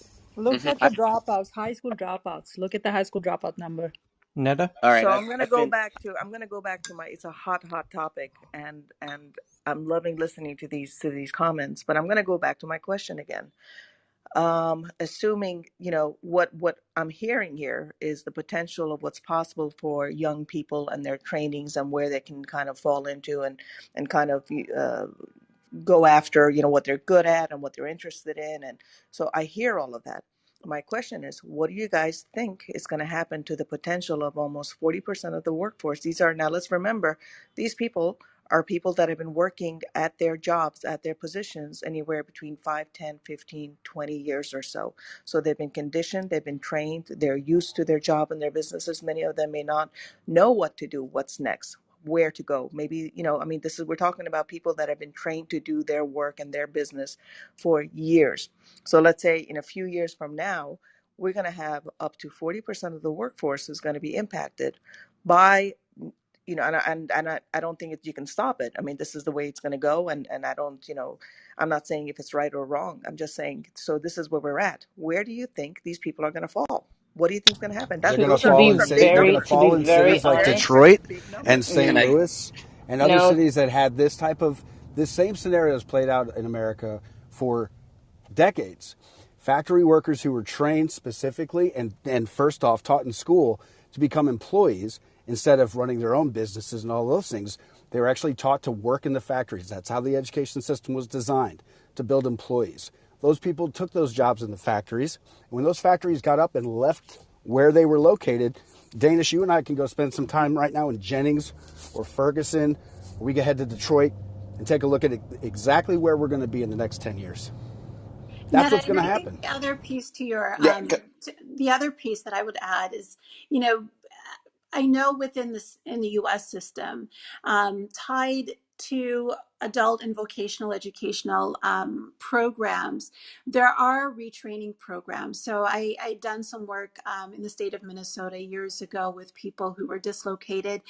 So to your point, maybe they could no longer work as a nurse because they'd worn out their back, or for whatever reason. And oftentimes there are grants, whether they're sponsored by the government or by companies, that help people to retrain for jobs. But you're absolutely right, because I think what happens is that when people are out of the educational system, whether that means they didn't finish, or let's say they finished and then their jobs are obsolete, that's a significant portion of the population that we really need to attend to, because if But not, they'll find themselves completely out of the workforce, and in places like Flint, Detroit, Ferguson, et cetera, et cetera. So we need But to I be will so say, thank you, so the proactive. Lakeisha? Can the I younger 10-second generation is soapbox?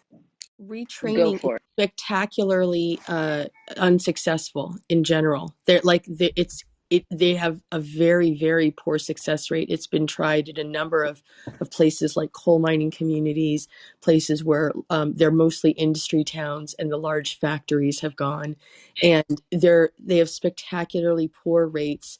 Only people, like, really, it's kind of an age limited thing. Younger people have Hmm. better success rates, but older have very poor success rates. And I mean, the ability to be an entrepreneur, I honestly am. I've been one and I exited, and I honestly don't think that it's for everyone. You really have to have a very high natural risk tolerance, and I think people fall on a spectrum between more comfort with boredom or more comfort with chaos. And for people who are more comfortable with they'd rather have something that's very routine than something that's completely chaotic, because they don't naturally make sense out of chaos. entrepreneurship is a poor fit. There's very few people that are actually designed to be entrepreneurs. I don't think that that's something that is, I mean, it's just one of many things that people can do. Most people who are entrepreneurs have very specific tendencies that are just kind of across systems. You see it, but I don't think that this idea of having like all of these systems that have been tried, and I remember, like, I managed a manufacturing facility. I know a ton of blue collar workers, not people who are poor, who haven't had the opportunity to be successful. I'm talking about people who are maxing out their skill set in a factory. It is a very, not all people are the same. And I don't think there's anything wrong with that. I just think we have to say, as economies change and there are people who can't actually move forward, like they can't move into a different economy. There are lots of things that I am not suited for, and if our economy was suddenly focused on that, I'd be screwed because I don't have the proclivities. But if we're going in a knowledge-based economy, there are people who are naturally not inclined or won't be successful, and there are people who could do the work but not be successful. And we see how that has played out in society right now. It just makes people take longer but move down again towards the bottom of the economic spectrum. I think we just have to account for Yeah. differences. Well, Right. further Even to that people Just point, with and high everyone was an intelligence and entrepreneur. very high Sorry, level of just One one mic quick at a sorry, point. let me I'm time. just sorry. finish this one thought. People with high level of education in very, advanced professions, if you see the rate of suicide and their psychological impact, one need to recognize human potential, the environment, the impact. If you're not matched for that same environment and impact despite of your level of education, so it doesn't matter. It's not about the education is the one size fits all or one person could do that thing. No, it needs to be matched by the mental capacity and your own inner positive genius, whoever you are in whatever way. Jackie, can you Listen, I repeat have no a that? no one 10-second industry, soapbox no here. no I'm one sorry. industry is going to solve all the issues concerning education, right? Here's I'm what I'm seeing though. You have children that are creating spaces for themselves. They're changing entrepreneurship as we know it. So they will adapt quite well. For the older group, they'll probably be retired by the time these changes actually occur. And for that middle group, let's not undervalue them. We can shift, we can change. And for those who cannot, they're creating spaces even now that are speaking to those needs because they see the trends. I think what Dr. Francine said is important. Changes like these happen often and people adapt. I think that we're putting way too much emphasis on what can't be possible and failing to see that we are adaptable beings at our core. We'll find a We are. way. Can I, Which is we are. why Can I just people make one haven't gone quick back point to here, work. please? The point is that we are, but we're also an aging population, and for older people, it becomes more difficult to learn new traits and to do new things. I know that, and as someone who is aging, I see the difference where I am today as where I was 20 years ago. And for me to sit back and think that that's not a real thing, I would only be fooling myself. And that's No, the Right. problem, that we have this baby boomer Okay. generation that are reaching their 60s and 70s that cannot be retrained in Okay, things. Dr. And Francine is 80 years old. Let her speak then. yeah, that is total bullshit. I taught myself Spanish bullshit. last year during the pandemic. I mean, if you want to Right. retrain There you yourself, go. you can retrain If yourself. there's a will, but there's you a have you way. have the tools, you have the mindset, you have the determination. Well, There's a And that is difference. that Not last part, everyone, not determination. everyone has that. Not everyone has people, the support system around them to do that. Not everyone has the confidence within themselves to do that. There's a but lot that goes into it, and it no, just like what you said. You were But you were a woman. I'm sorry. Let me finish this point. You were a woman who was growing up where your father was pushing you to do something where 95, 99% of the women who were in your position would have just done what their father told them. And you are the 1 to Right. 5% that changed the fate of your future.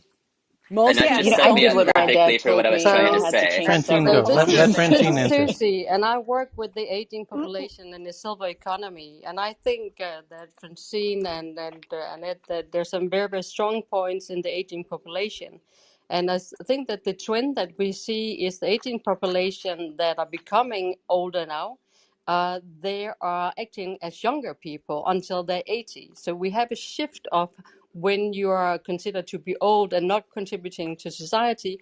But I First think of all, also a you are lot of all people ages. in the age span of 50 to 80, they actually do change careers and they actually do engage in new things. That's a pattern that you see worldwide. So this is good news because we need change. That's my last point. I just want to go back to what David said, that we need a new system. We need new stakeholders to be included. Is who is the important stakeholders? I love, David, that you mentioned Mother Earth because this is where we live. We have to take care of that.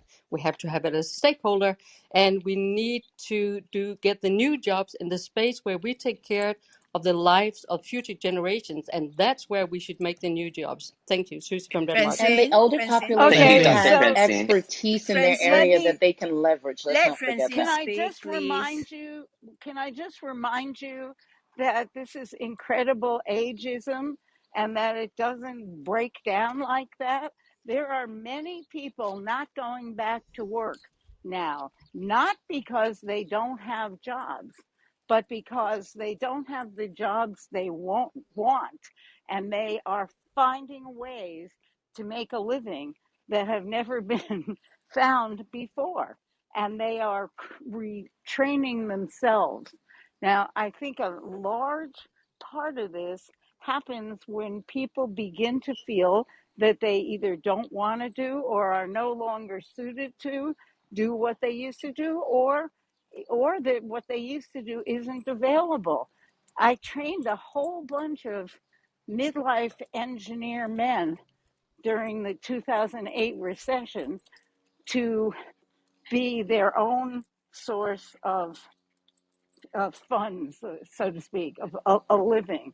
I mean, yeah, livings are going to change and it is going to be difficult for people, but it does happen all throughout history. It's not impossible. And please don't be ageist because you're all old. Okay, just an example. In Japan, there is an old lady. The He's gamer. about 85 now. Yes, he teach himself computer from the age of 60, and she made her first game at 80 years old. That's right. She realized there Yeah, wasn't a but game that spoke Gerald, to the older population honestly, and I she think created it. everyone has been mentioning that not everybody is the same, right? I have Yeah, a number of I know, friends who Messi. say that it's not that they don't have the will, it's not that they don't have the confidence or determination. It is just that we all are quite different and we don't Yes, they can do function the other same things. way. So but you just need to because try. somebody is, yes, you can, No, you no, you can can. I try mean, other things that suit yes, her but interest, I right? think one point I just want to add, actually, I think it was Jason who just started talking, and I don't think he had a chance to finish, is that the society was trained to be like a blue collar working in early stage. You know, I watched the entire documentaries of the men who built the America. You know, the Carnegie, or JP Morgan and Mm. others, or the steel and the stuff. We were all trained that way. You know why? Because they needed employees. It didn't build by itself. So not everybody can be an entrepreneur, because if we all are entrepreneurs, guess what? We needed employees who do actually build things, We, especially at that time. So I think yeah, that's it's what more we, about That's we exactly what I was flexibility going and to say. adaptability. yeah, If things we need you Thank you, have to Messi. move around, and you need to solve problems along the way, we and need keep changing. We need we Change need is the what only collaboration. constant. Entrepreneurs don't, if everyone is an entrepreneur, then nobody is collaborating to yeah, bring us well, to the future. that's what I All wanted to right, get can to. I? That's what I want to get to. Sorry, is that as an entrepreneur, as the engineer you guys are talking about, I got a 2.01 in college. I barely graduated. I spent most of my time building organizations. I have never picked up my diploma because I got too much parking tickets, and I was pissed that they made us pay for parking and then would sell it out from under us. So I'm one of those weird people that don't think education by by certification matters. I think experience matters. I agree. I think getting out, meeting people, finding a mission, and staying Right. focused is what's going to drive our society forward. So I think if we can just commit to saying we're going to try to make tomorrow better than today, that's simple enough of an objective that everyone can understand. Yeah, thank you, So Chris. Chris. The being points I've street been trying smart to get is in more here. important. Yeah, street smart is more important than academic smart. Yep. Thank you, Cheryl. What I was trying to say is that this is exactly why we need tuition-free community college working with local nonprofits to bring in the special needs individuals like the deaf and blind who have massive, like 70% unemployment rates and very low educational attainment. Jacob is complete. We also going back to the universal income. I mean, that's that's a huge detriment to society as far as motivating people to learn new skills, to be active in the workforce. To say, well, you just get a check. I mean, to me, that just blows everything up, right? I think that's it's contrary to advancing as a society. Behavioral psychology would I come support from that. Denmark where we actually So do get a check, to but we still take education. We still improve. We still apply for jobs, and we still Yeah. do Yeah, I jobs. agree. That's But it's if not a, you a are not it's worried a stopping about stone. income, then you can progress in your knowledge and learn things that you really are interested in. financial stress takes people's brain psychology, the hormones. And so that financial existential stress is very toxic to our minds. So I agree. whether you've got a PhD, you've got when you're when that's not a problem, everything's great, right? And some of us, when we skid along the ground, we can get a toughness, but other people they get crushed. They get crushed. Right. So this whole retooling of your life and kind of reestablishing your sense of confidence and kind of getting back into your groove, that we have failed in many ways as a culture, as a society, as a civilization, right? So I think, and Chris, I think you bring up some great point. Lots of people here. I mean, look at us. We were regardless of whether you think it's a blessing or whether your parents were college educated and they kind of knew how, they helped cultivate you on that path. We are all very fortunate in our lives to be sitting here on this frickin' thing and talking, right? We're not working 3 jobs or what have you. So not every, we all have siblings and cousins and or friends that we have seen struggle. And all I'd like to finish in saying, because I need to finish, is just understand. Be wise enough to understand that what motivates and how people unravel is different for all of us. And just throwing some compassion into the pool is as you live your life is what makes you a good person. Quite frankly, all right. So, Yes. it's, Makes so I you so I human. agree, and we need just really we, the we need to systemically support that. Not everybody, and Dr. Francine, what a career you've had. What a Amazing, woman! amazing. What a woman, what everything, right? yeah. And you are a role model, quite frankly. And And I All don't I so, remember did was shorthand, Dr. retool Francine. every time yeah, I had to. the You know, retool, yeah. I retooled every time the society told me I needed to retool. That's all. And That's you were it. inculcated by your parents about the need, or through your path you found that you found the energy and stuff. So hats off, and that's amazing. But we need to And cultivate you as a role model, because that's Yes. another part of psychology that works when people can, especially with We women, need y'all, Michael Jordans. especially We need support Michael women. Jordan like Yeah, Francine. by the way, and Dr. reducing that Francine, stress would also help the health industry and all the dollars that are being spent on these preventable diseases, because that kind of stress causes such detrimental Yes, impact on your health. that is so right. That is so okay, right, I Yvonne. just want to say Dr. Francine will be having a session on today's startup on 1st of November, 9:30 a.m. Pacific time. So if you want to hear more from her sharing, Yeah, please good come one. join us. Yay. Yeah. Okay. Yay. Awesome. I stalked Dr. I told Francine, you so I'm guys all from the over that. beginning I was the legit I'm the OG Francine fan. I'm calling it. Oh It my took you God, guys a I'm minute taking your Tyler is to spot. catch I'm here. up. coming for your spot. Tyler, Tyler, are you still Yep. in the room? I actually thought you I weren't in actually, the this is room. the first tech news around the world where I actually got to eat a proper dinner in the middle of the news. So I Amazing. I was was Take care of thinking wondering. that. yourself, Well, Tyler. that explains a Wow. let's lot. keep this going. No, So but Tyler, can I make one last point? And a short One nap, last right? point. One last point. I just want to tell David. Okay, look at Singapore. Many of the top politicians, office holders, they are from very humble beginnings.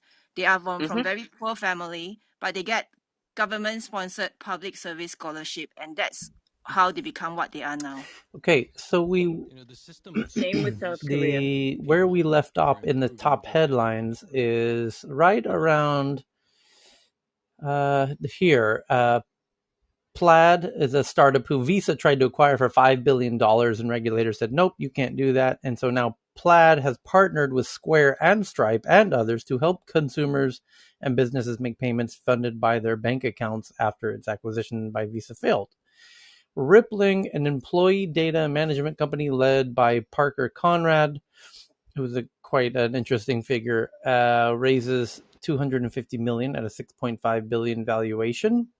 He was the CEO of Zenefits, for those who've been following Silicon Valley for a while, and that was a really interesting story.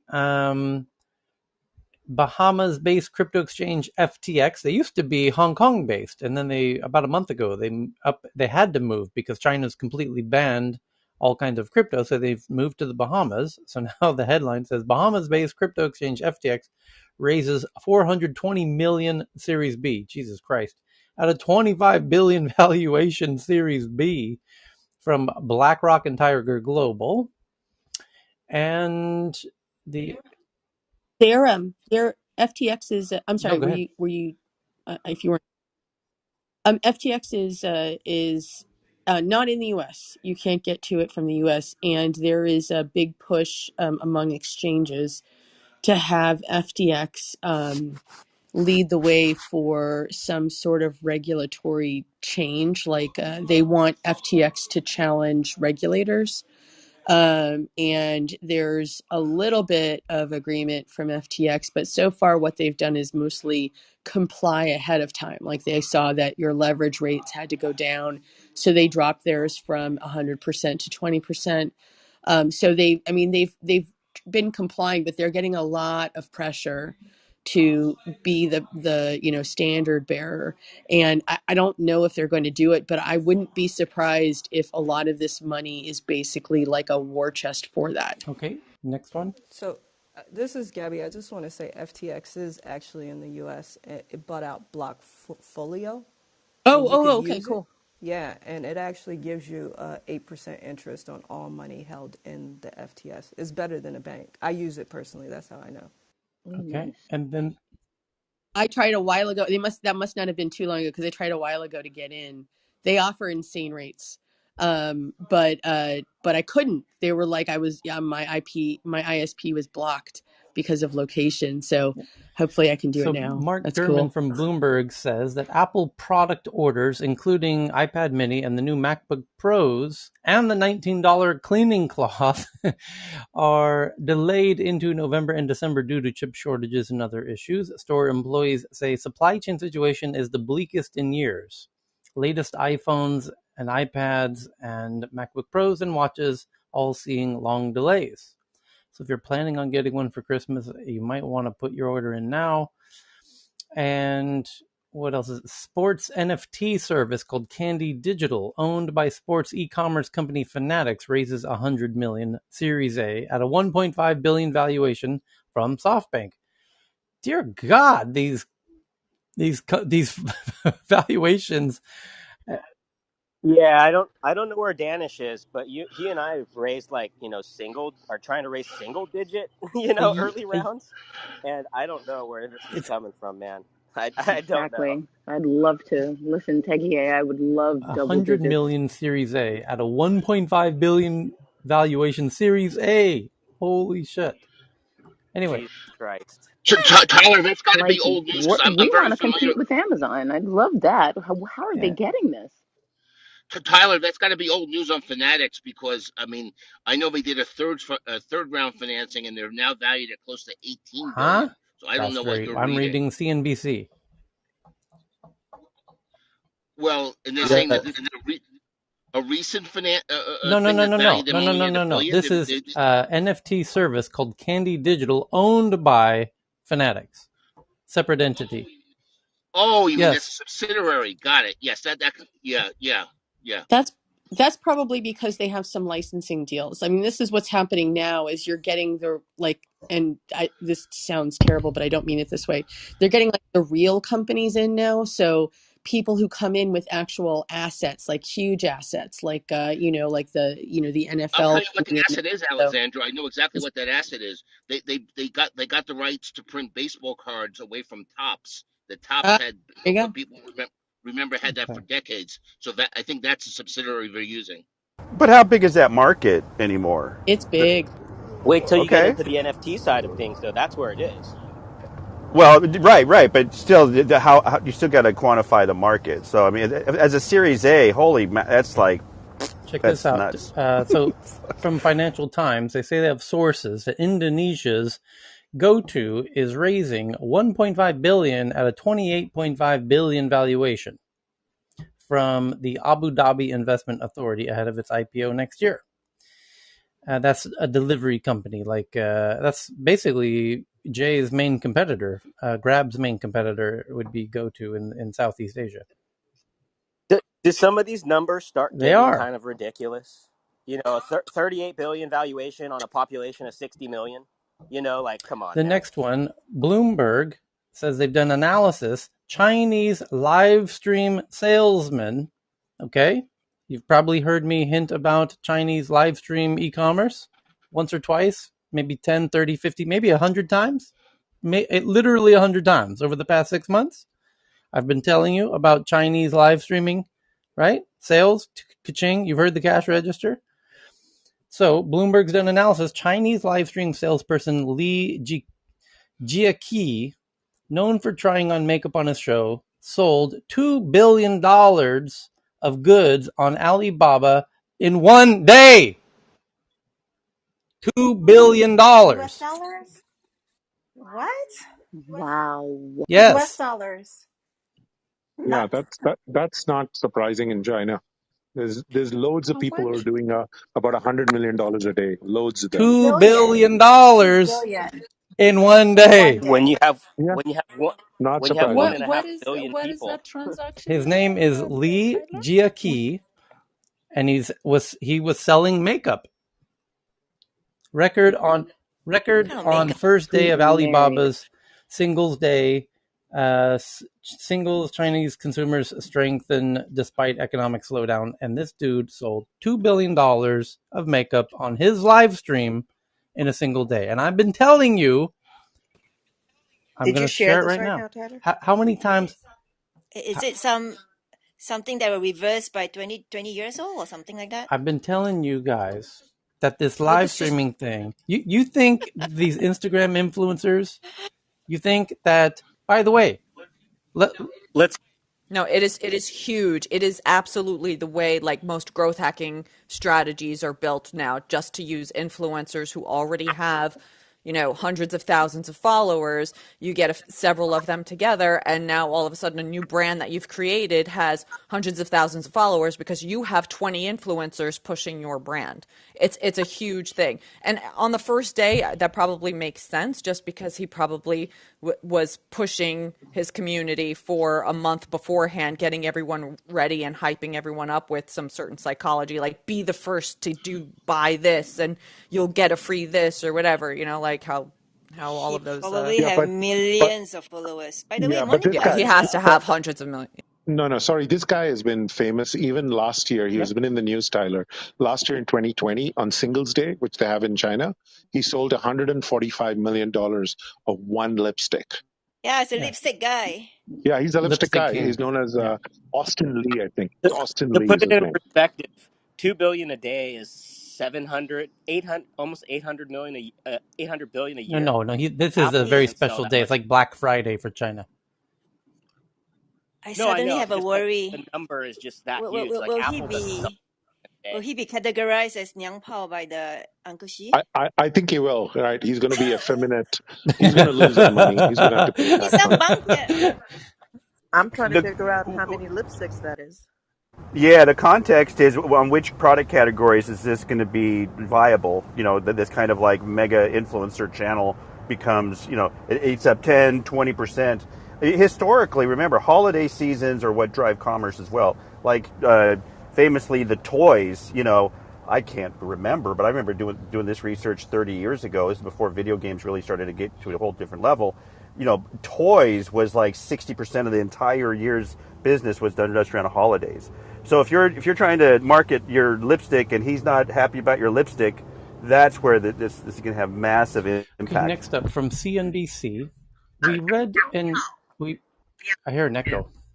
Sorry. So we read a headline 2 months ago about Sam Altman, who was launching this crazy new concept called Worldcoin. And Sam is used to run Y Combinator after Paul and Jessica kind of stepped down from running it day to day. And then he started doing OpenAI with Elon. And now he's doing this hot new thing called Worldcoin. And now the headline from CNBC is Sam Altman's Worldcoin launches its cryptocurrency that gives, in exchange for a user's eye scans, says it has 100,000 users globally and is valued at 1 billion. It's a device. The WorldCoin's orb-shaped device scans people's eyes in exchange for cryptocurrency. Tech millionaire Sam Wow. Altman Wow. new startup WorldCoin uses orb-shaped devices to scan people's eyes in exchange for free cryptocurrency. The company has so far amassed over 100,000 users globally already and aims to hit 1 billion user milestone in 2023. WorldCoin C. Wait, Well, crypto Yeah. users are okay with it that? says So I heard about this like a month ago and found it Fanatics actually creepy, did a third, but and they're valued at my 18 billion. WorldCoin. my question is this proof of work or proof of equity based? Because one of those has a high environmental cost, the It other less says so. I doubt it's on Ethereum or a proof of work chain, but more interestingly, I mean, I love my people, like my blockchain people, but Fanatics, baby. We we number house a lot of one for the tinfoil hat culture. people. What? Ken is trolling. Great. I do. I love my people, but we have a tendency to tinfoil hat, and I cannot imagine a bunch of crypto people who want to create Monero or Zcash, which are these privacy coins where you not only do you not see the parties, but you don't see the transactions either. I can't imagine. I mean, this has to be people who are not in the crypto community or multiple sales to, like, I don't know, the same people, because this is just not something that the community that's currently in it, the most of the community would be down for. So I I'm mean, interested. am I not hearing this properly? We're talking about like retinal yeah. scans of people, like they're giving up their Yes. retinal scans. Okay, like Right. that I Okay, think like is they a did in bigger issue than Afghanistan. just yeah, like Yeah, this just and seems crazy. how Yeah, is it's the crypto creepy. community going to, like, how is the crypto community into this? Like, that's, I don't understand who is doing this. Who is taking the crypto? What crypto are they Their getting? own coin. What are, like, how great is this that they're, I mean, nobody's going to give up that Well, they information. say 100,000 have, and they say 1 billion will by 2023. Yeah, Alexandra, this is a natural progression of any of these tech markets, right? You got early adopters, that adoption, they were more crypto minded. So now it's for this to really hockey stick, you've got to get these other segments that are going to be open to just different things. So So that's what that means as here's what it a says. news story. Hold And on, Chris. It says WorldCoin has already shipped its orb-shaped devices to people in 12 countries. Testers get users to sign up by having their iris scanned. The image is then I'm sorry, Tyler, does it say the 12 countries? Because I'd really like to know if this we, is like where like we got sex trafficking we gotta occurs and keep things like reading to that find occur, out. that maybe they're just Testers get yeah, users to sorry. sign up by scanning their iris. The image is then encrypted and becomes a unique code, while the original data is deleted to protect a user's privacy. Following that, users are given a free share of WorldCoin's cryptocurrency. Here's a quote. We designed the whole system to be fundamentally privacy preserving. The iris code itself is the only thing leaving the orb. There's no big database of biometric data. The company has so far amassed over 100,000 users globally already and is onboarding 700 more each week. Worldcoin aims to hit 1 billion by 2023, which raises the big question, how exactly is Worldcoin meant to be used? One early feature of the project will be a digital wallet that lets users store their crypto and make payments, but more broadly, they hope to attract developers who can build apps on top of its system, apps that we don't see today and that are really hard to build today because few people hold crypto. Network effects are these very coveted things that are increasingly big, they said. You see this in Facebook as soon as you suddenly have a billion people and everyday people holding something like that and using something like that, you as an entrepreneur can build completely new things. One issue WorldCoin encountered early on is ensuring that people aren't able to cheat the system. He calls this problem proof of person. The only solution of that problem we found was to build an orb, WorldCoin's boss Julie, you said. have hot mic. It's the most secure. It's the most secure and privacy preserving. Hold on, I think Dr. I, Francine's taking a Hang on, I've I piss. got to muted go her to the Francine. 4 bathroom. times already. It's the most secure and privacy preserving way we found to prove everyone in the world is unique. It's a concept that has parallels to universal basic income, which has been promoted by Altman and several other high-profile tech figures. The idea is that by handing out cash regularly to citizens for free, governments can mitigate the impacts of AI and automation. The CEO hinted that WorldCoin could be used as the infrastructure to carry out UBI at some point in the future. I'm personally very excited about UBI over the long term. The CEO said, I think it's a very hard thing to implement right now.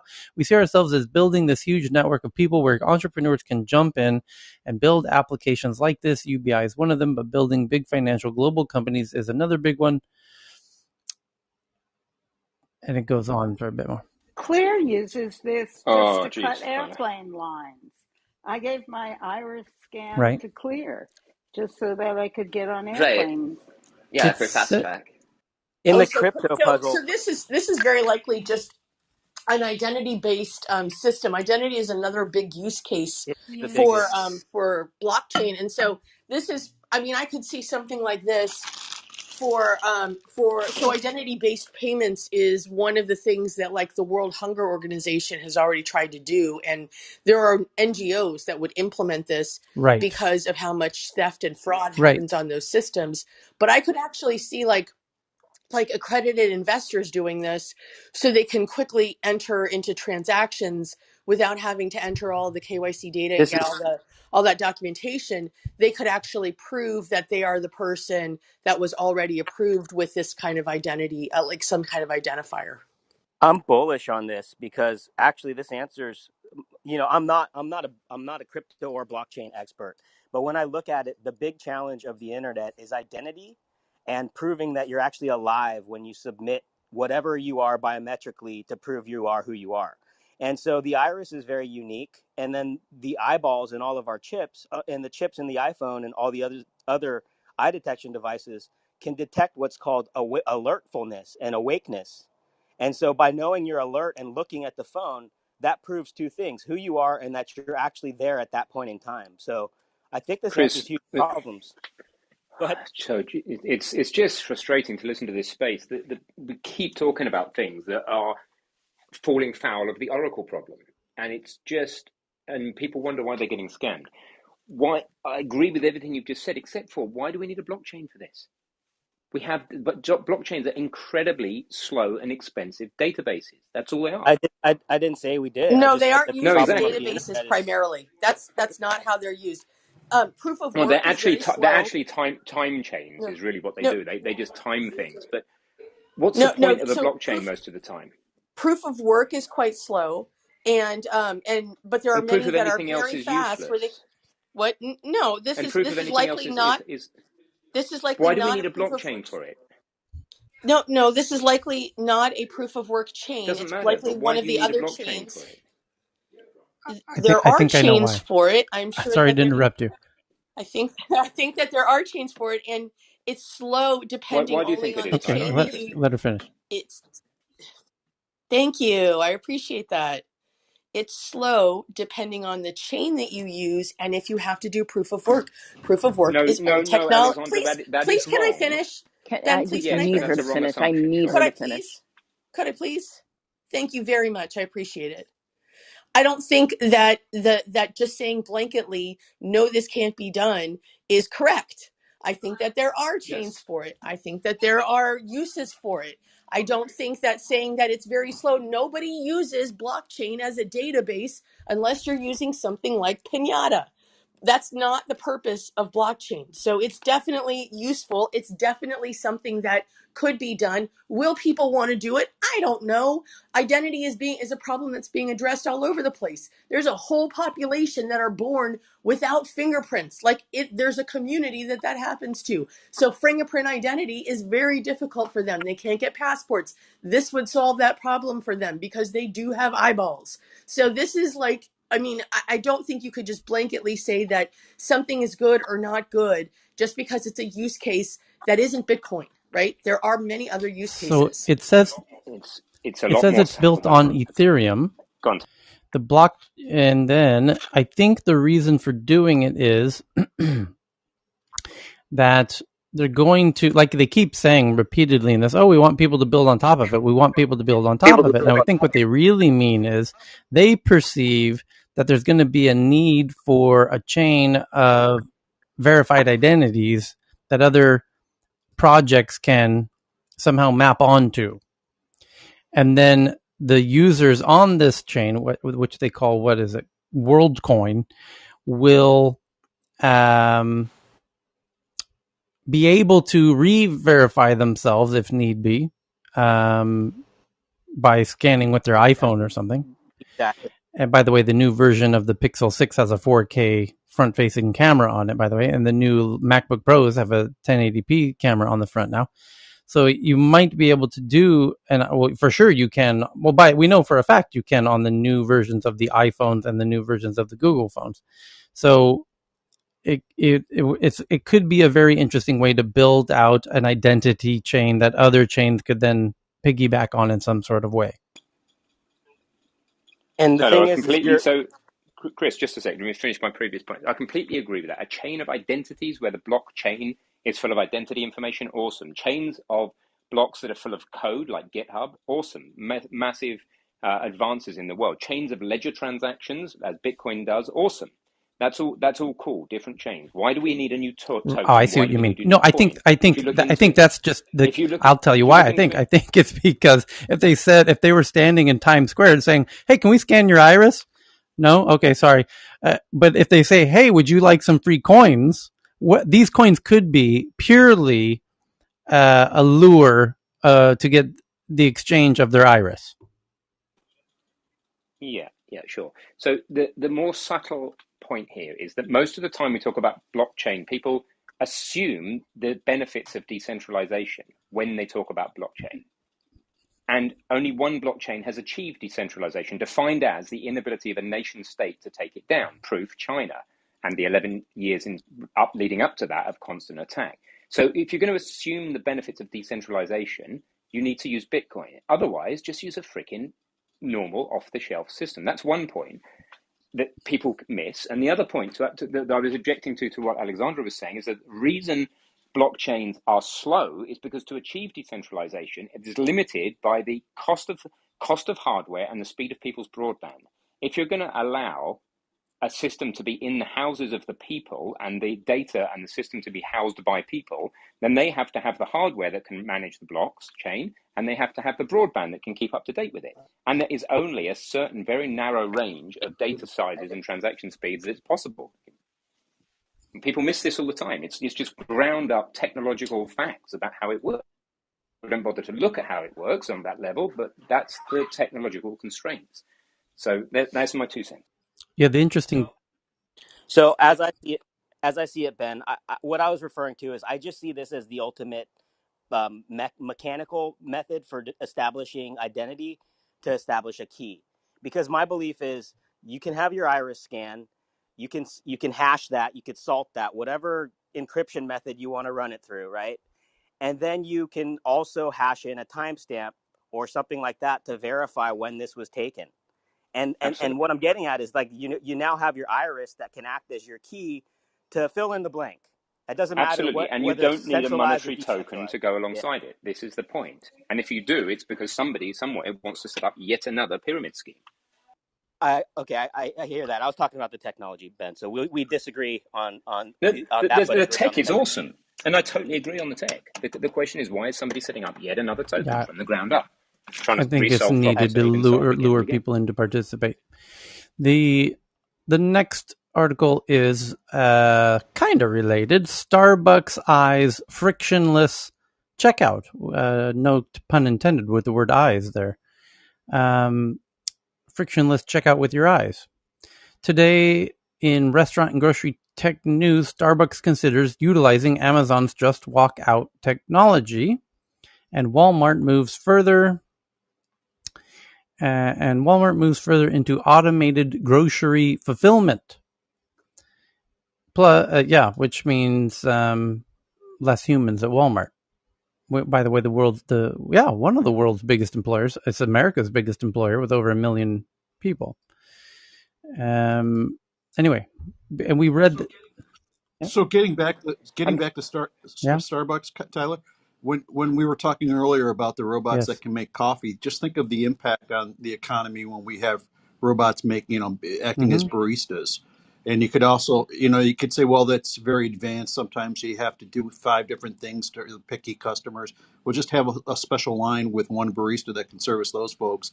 But the standard lattes and you know, the standard drinks that 90% of the people order, then just have a robot make it, and you could really have a Well, the negative impact Cafe on X is on the quite workers interesting. as They well. have it in several airports and most notably around California, where they're based. But it's based on an ABB arm. ABB is a Swedish company, hybrid Swedish Swiss, I recall, and it's very well known by every Swedish person as one of these huge legacy Swedish companies. They're the biggest robotic arm maker company in the world, and I just tweeted out a link to a website called Robot Store.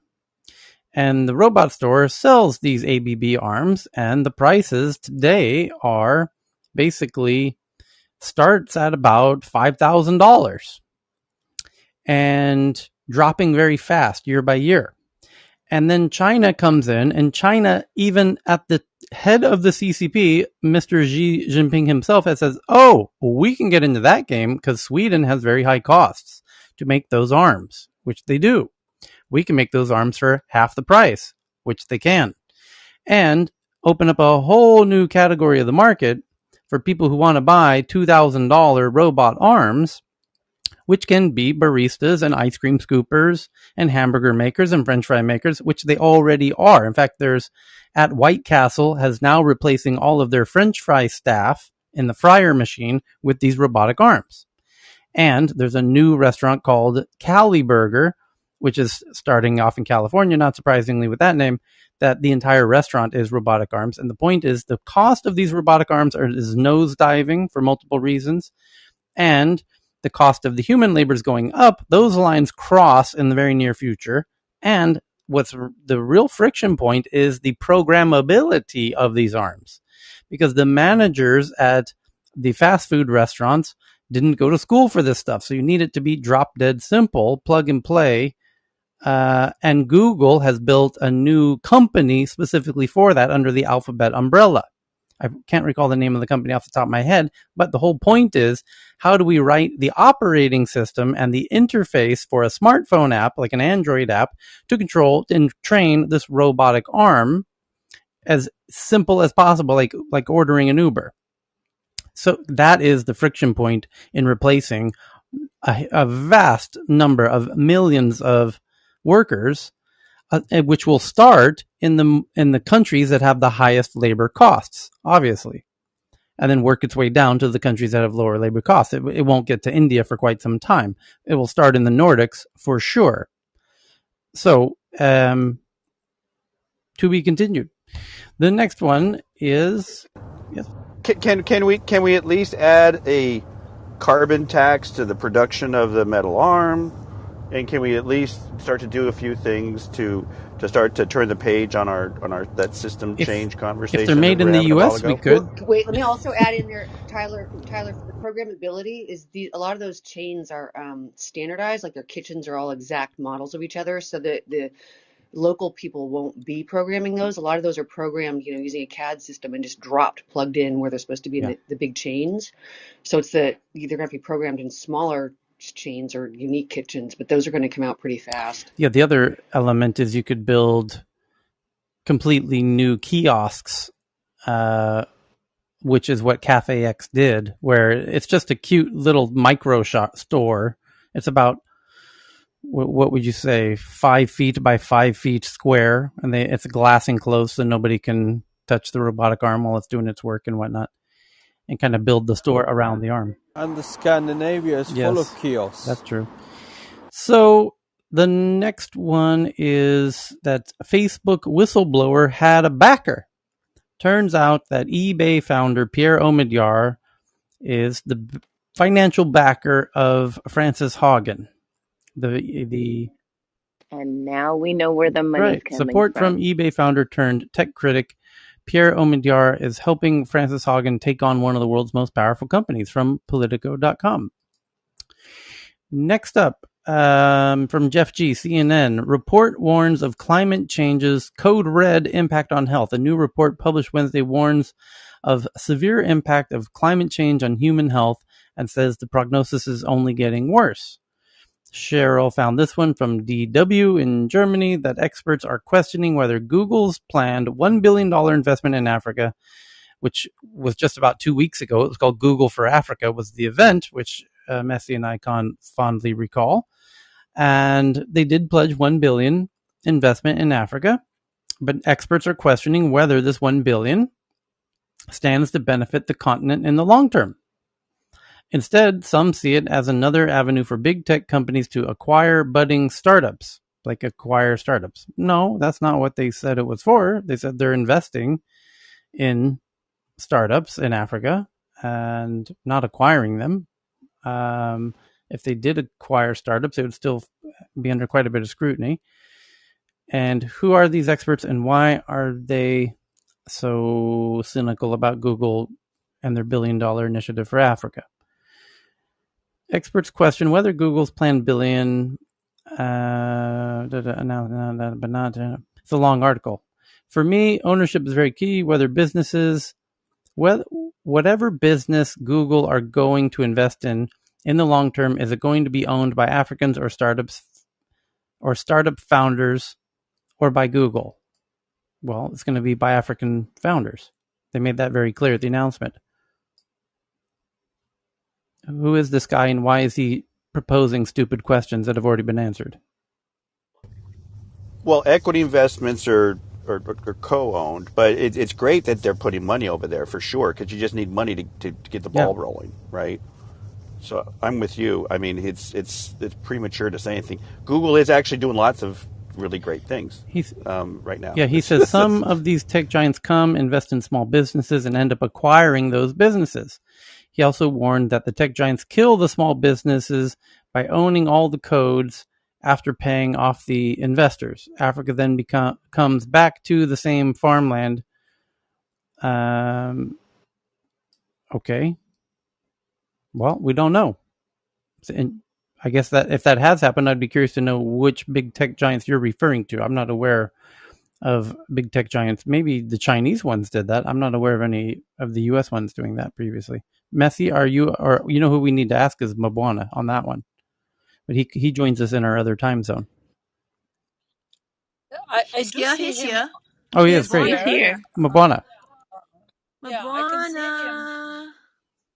Maybe he's not speaking, but I think one of the concerns I heard in one of the Africa rooms, and most of us discuss about, is a lot of the successful tech companies, even Chuparkash or Flutter Wave, which has been financed by most, Silicon Valley, is that there is nothing left, no values left in Africa. They are focused in African market. They are processing things, but the companies are outside. The investment is outside. Everything, the money movement is outside. So there has been a lot of discussion in terms of what kind of value is being left behind in Africa.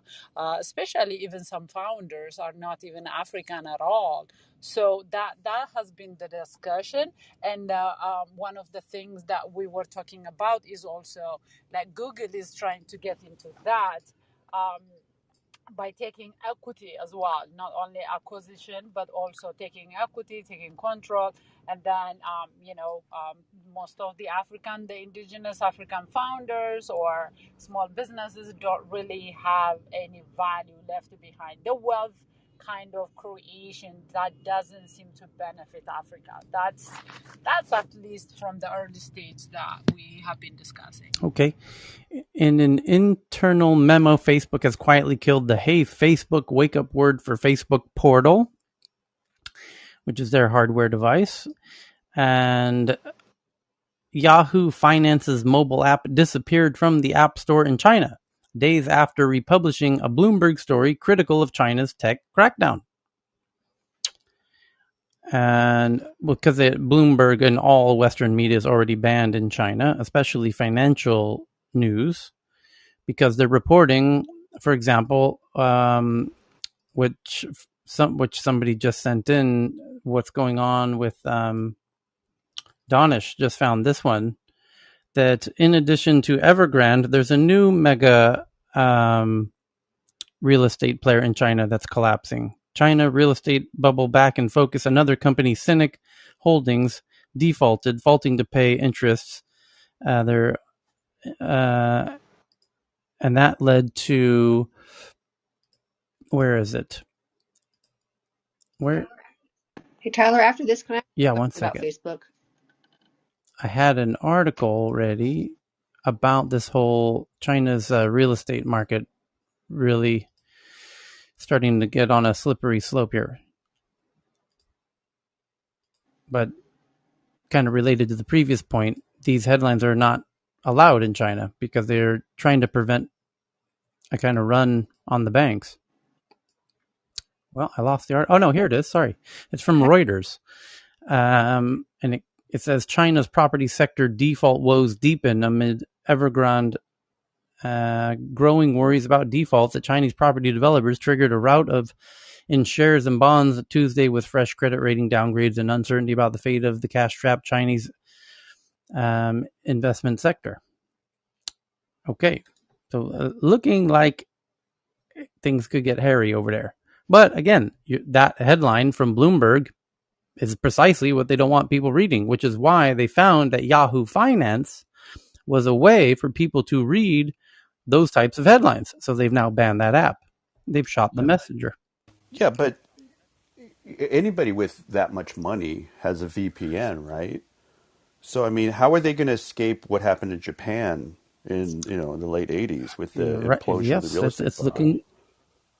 And plus, they're with the great Yep. decoupling, they're just Yep. exasperating the Yeah, I hear you. yeah, That's Cheryl just exactly found right. a Japanese robotic arm um, video that I just tweeted out as well. It's a barista as well, and it's operating 4 coffee machines simultaneously. So you It's can watch a YouTube video it's actually a Singapore company, but they're collaborating with with the JRS. Japanese rail.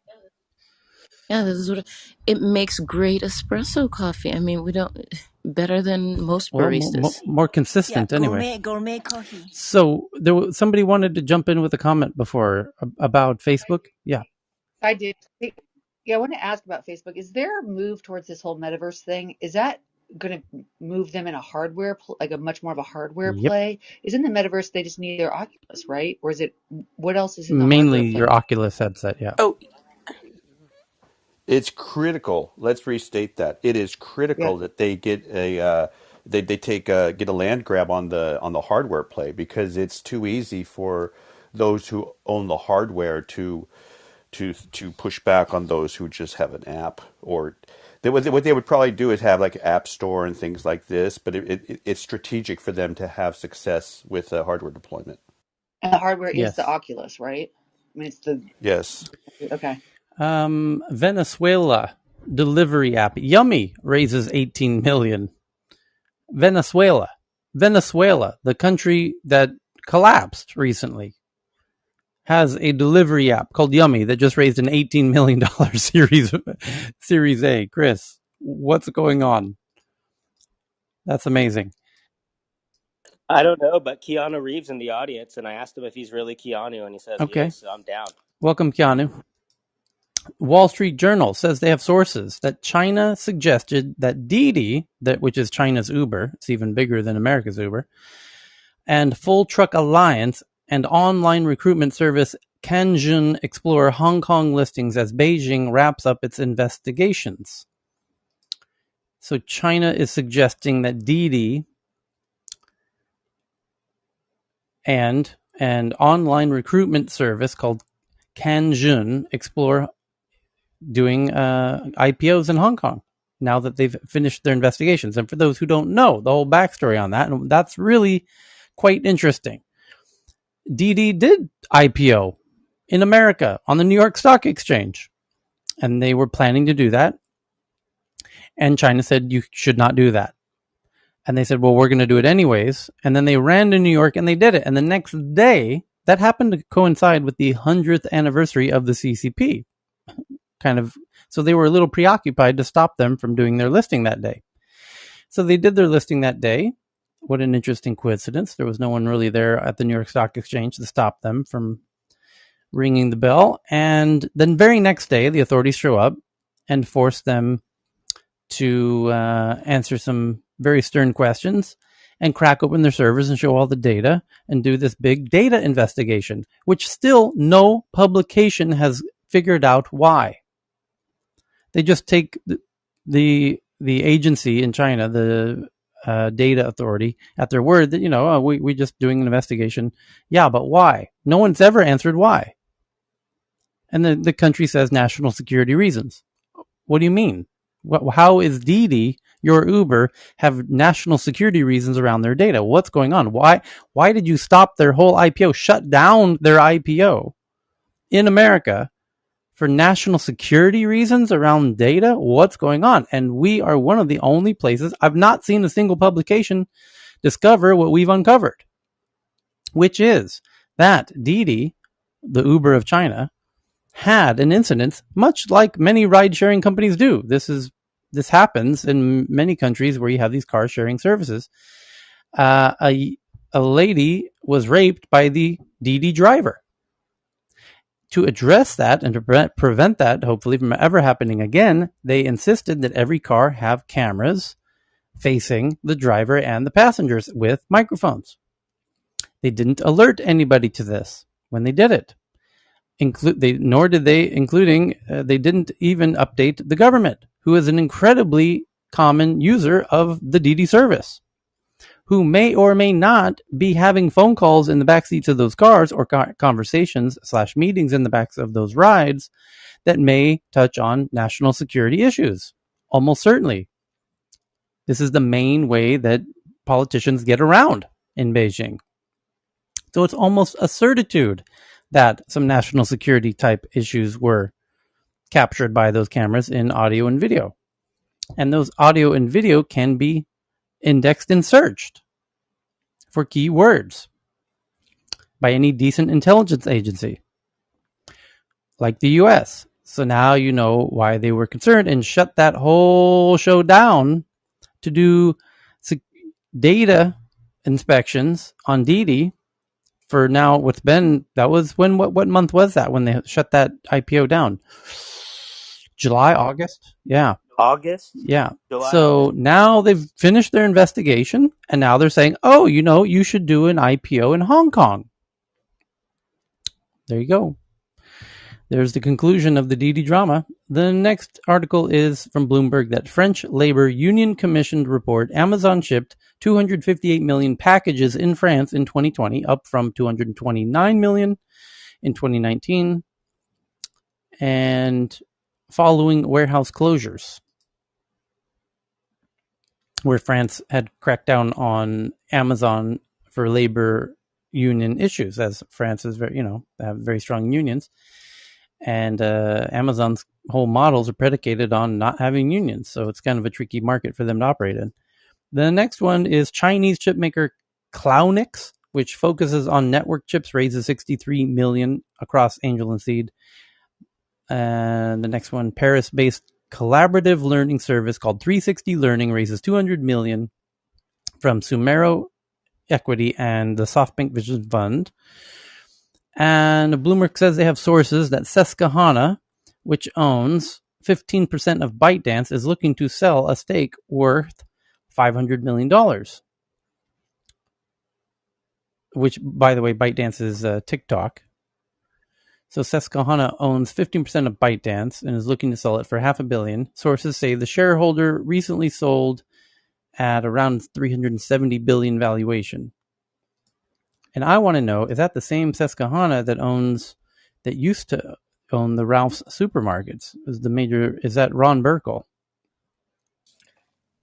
Yeah, Susquehanna Well, Financial, I think. this is That's what you're Susquehanna talking about. International Group. Susquehanna International Group offers institutional brokerage services. No, sounds like a different Susquehanna. Executives, no Ron Burkle. Nope, different one. Okay, that would have been really interesting. A company called Batch, a company founded by the team behind AppGratis to let companies manage push notifications at scale, raises $23 million. YouTube's music free tier will transition to audio only with background listening next month, so everyone's going to be able to get free YouTube music in their phones and let it play in the background while they use their other apps to compete, because they want to compete with Spotify.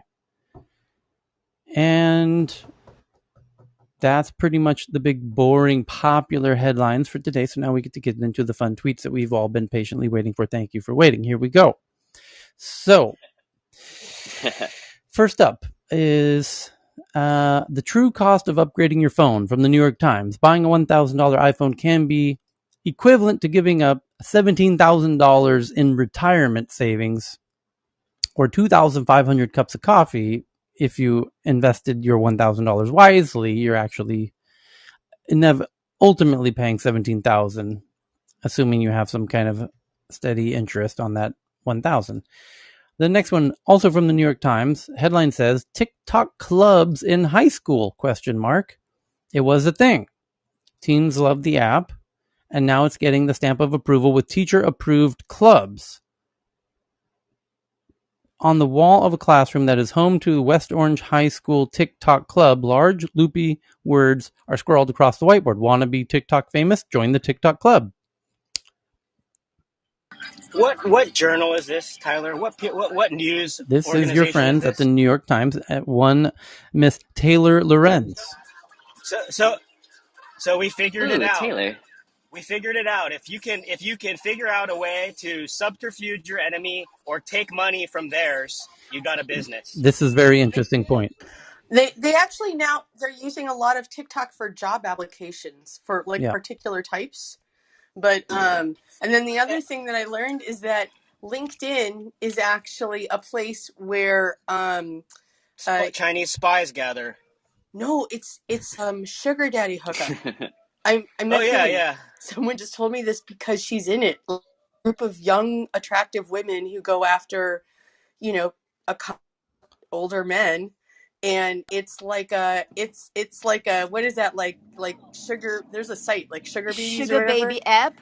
Yeah, that's Yeah, what they're but doing Cheryl apparently. wouldn't know Like anything I don't about that. understand any I'm app a anymore victim. because I don't know what Yeah, they're because doing. they have this in Singapore too. Yeah, it's quite interesting. The young girls, I don't know what they are Yeah, you thinking. really have. She has. I'm on LinkedIn. I have a pretty The super polished, young girls. yeah, I have a pretty polished LinkedIn profile, but I have not encountered any sugar daddies. I'm sad to report, but if I do, I'll be sure to let So tech news this around is, the world know. yeah, So I think you're Tyler, around like 30 we years got too off young, track. right?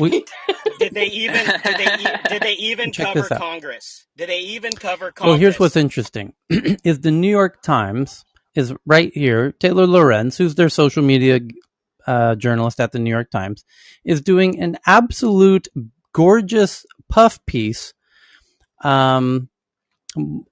on TikTok about Remind us what yeah TikTok's yeah done to our children in the last 5 months. I'm sorry, this just gets I me know so this is fucking crazy. riled So up. hang on. Well, here's what's even I hear it, crazier Chris. is TikTok. I'm sorry, the New York Times in this piece is giving essentially a hand job to TikTok on the New York Times. It's an absolute glorious puff piece. Now hold that thought because for the past 20 days, ever since the Frances Haugen whistleblower Wall Street Journal files came out, the New York Times has written no less than 20 ridiculous jihad pieces on Facebook. Absolute, ridiculous, senseless, Just disgusting. No journalistic morals, man. jihad pieces on Facebook, trying to take Facebook down. And yet, TikTok has, during this time and for the past few months, been doing some very interesting shit at schools specifically. So here's where this headline is far more interesting than anyone would ever think. Here's why. Because as this piece says, TikTok obviously is very focused on schools. It's now confirmed. According to this article, TikTok is obsessed with trying to grow at schools. They're using schools. They have a focus on schools. TikTok is focused on schools. That's what this article is about, using TikTok clubs at schools. Now, that proves what we've been assuming recently, which is TikTok targeting school, are they very intentional in how they're targeting young people and specifically schools? Specifically, there was two main challenges. The most viral challenges on TikTok in recent weeks was the bathroom destruction challenge, where students all across America, and specifically only America in this bathroom challenge, were destroying all the bathroom schools to such a degree that it would be hard for you to find a city where a principal wasn't publicly going to the local media and speaking to the local TV station to show the destruction of the school and begging the parents to get involved. This was systematic school destruction on a scale that's it leaves you gobsmacked. Now, and TikTok knowingly knows that that's the biggest viral challenge in their app at that time. And in fact, one might say they architected it. Now, keep in mind, TikTok is only allowed for 40 minutes per day in China, where it's owned. It's a Chinese company. The CCP is a actual direct investor. They own one of the three board seats on the company, the parent company, ByteDance. Those headlines we read in this room as they happened in the past 3 months. And it gets worse. TikTok in China, you're not allowed to have any effeminate men. You're not allowed to have any ugly people in the algorithm. And the CCP itself says we need to control the algorithm as the government in China, and you cannot have any vulgar dancing, aka twerking. Yeah, You must dress dress properly. properly. You must not have any effeminate men, etc., etc., etc., etc., etc. Wait. Does that mean that they just shut down the accounts of people that they deem unacceptable, or like they can't record, No, or how did no, it? What do they they. do? Exactly. It's the other way around because it's not based on a follower model. So if you're an effeminate man and you make a video, no one's going to see your video. The algorithm decides what people see. Bummer. It's not based on followers. When you open TikTok, the algorithm decides what you see. It's not based on anyone that you're following. So if you don't really, it doesn't matter if you have followers because that's not what determines what gets seen. So they decide what gets That's seen, mean. and That just what's seems getting really mean. seen is these challenges to destroy your school's bathroom. Who can destroy their school's bathroom the most? Then was the slap your teacher challenge, where teachers are being assaulted and students are being permanently expelled from having an education. The, Yeah, this is all related to the CCP trying to crack down on celebrity culture because they worry about like idol worship essentially. I'll yield to but Tyler. the What? My daughter's homesick today, and she just told me that her school's bathroom also was destroyed, and now they have to like sign in and out when they're going in, like to when they're This using the is bathroom. Is that crazy? This is digital opium. If you guys don't realize this is digital opium, What this Chris is is what it is. referring to is the Wait, how? opium. I The love opium. that. I Well, that's love what the that. CCP called Okay. it. Exactly. The CCP calls it opium for the mind or opium for the spirit. And that's why they're cracking down on it and they want control of it. But however, it seems that they also are controlling how it's being used as a weapon in the US because opium to the Chinese has a very specific meaning because the British intentionally flooded the Guangzhou region near Hong Kong, Macau, and Guangzhou, the Guangdong province, with opium. And China said, please stop. That was the opium wars between Britain and China. And that's why China had to give away Hong Kong to stop the British from flooding the whole southern China with opium. Now, so China is very aware of how you can use an opium or a digital opium as a weapon, how you can weaponize something like digital opium like TikTok. That's what Chris is referring to.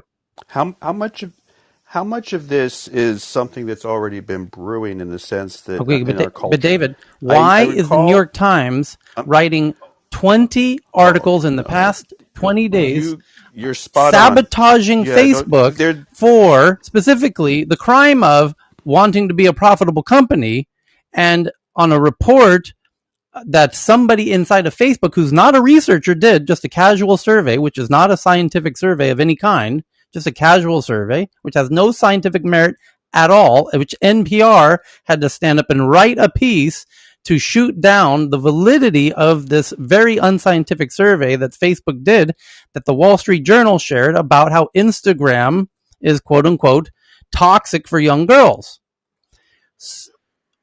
So the NPR citing the Correct. psychologist is spot on because you cannot properly evaluate somebody's psychology Well, they just by their use of social. correct.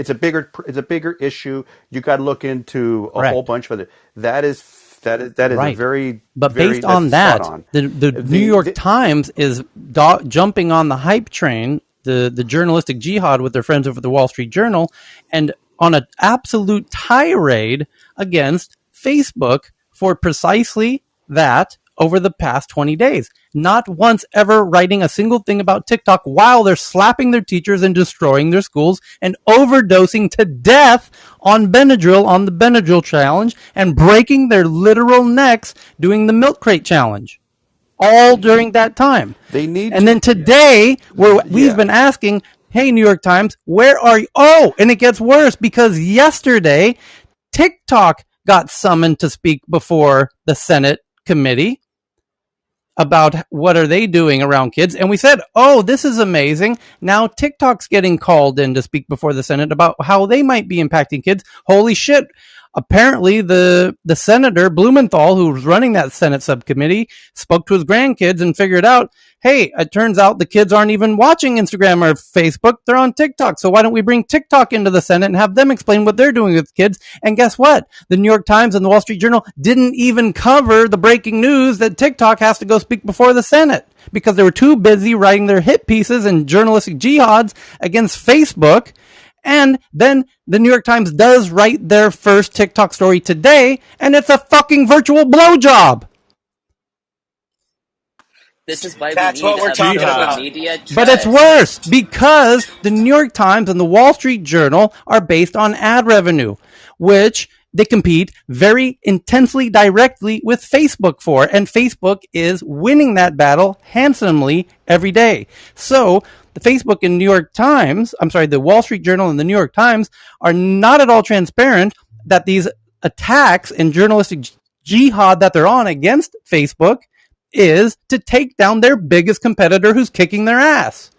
TikTok is not their competitor. Here's why. Because when Aunt Betty shares a New York Times or a Wall Street Journal story on Facebook, you read it on Facebook. You don't end up going to the New York Times or the Wall Street Journal. No one's sharing those links on TikTok. So, and TikTok is now taking over it. By the way, the headline in the past 12 hours was TikTok just surpassed YouTube in average watch time today. Yeah, So this is I have a precisely question. why we need a public media or a social So media to why discuss, is as the we New were York Times discussing writing earlier. blowjob kissy pieces to TikTok, who's literally killing children, breaking necks on the It's milk the crate challenge, hate. to the degree that doctors are going to the press begging parents, please don't let your kids do the milk crate challenge because our they're Hate breaking, content. literally breaking their necks. Yeah, And Tyler. please don't let them do the Benadryl challenge because they're overdosing on Benadryl. And please don't let and the school principals are saying, please tell your kids not to come and assault our teachers. And please don't destroy our bathrooms. So are we? Yeah, Let's get back Tyler. to. I'm sorry. Go ahead. I was going to say the New York Times also branded their coverage of the Build Back Better agenda as a social spending bill or something along those lines. So I do agree with you, Tyler, that their slant is obvious and it gets out of hand sometimes the way that they are able to shape the public narrative with their decisions on how to discuss things. Hey Tyler, I just wanted to let you know, I've just sent you on the Twitter thing. Um, there's an article, COVID is really airborne. That's why it's spreading so fast. Have a look at it. There's a systematic review being done, and it shows that long distance travel. So mask up, guys. Thank you. I Didn't really we want to hear from David. didn't we know that?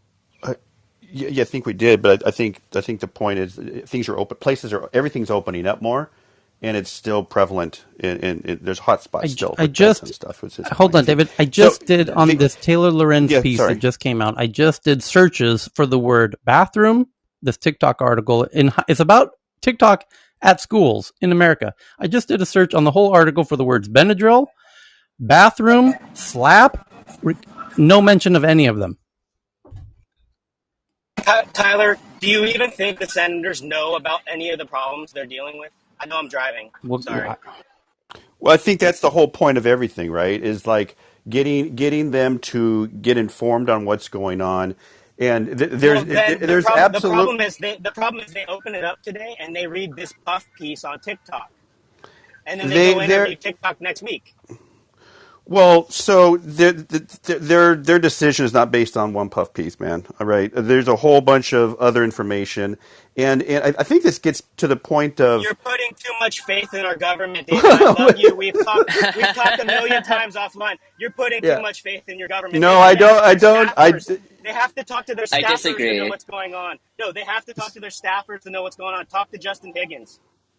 well, They do so need more experts in Congress, and David, I'll let you go in just a moment. But aside from Blumenthal's Finsta slip on the Facebook hearing, Can we say the part that everyone's afraid of? Trump was right about TikTok, everybody, and no one wants to admit it.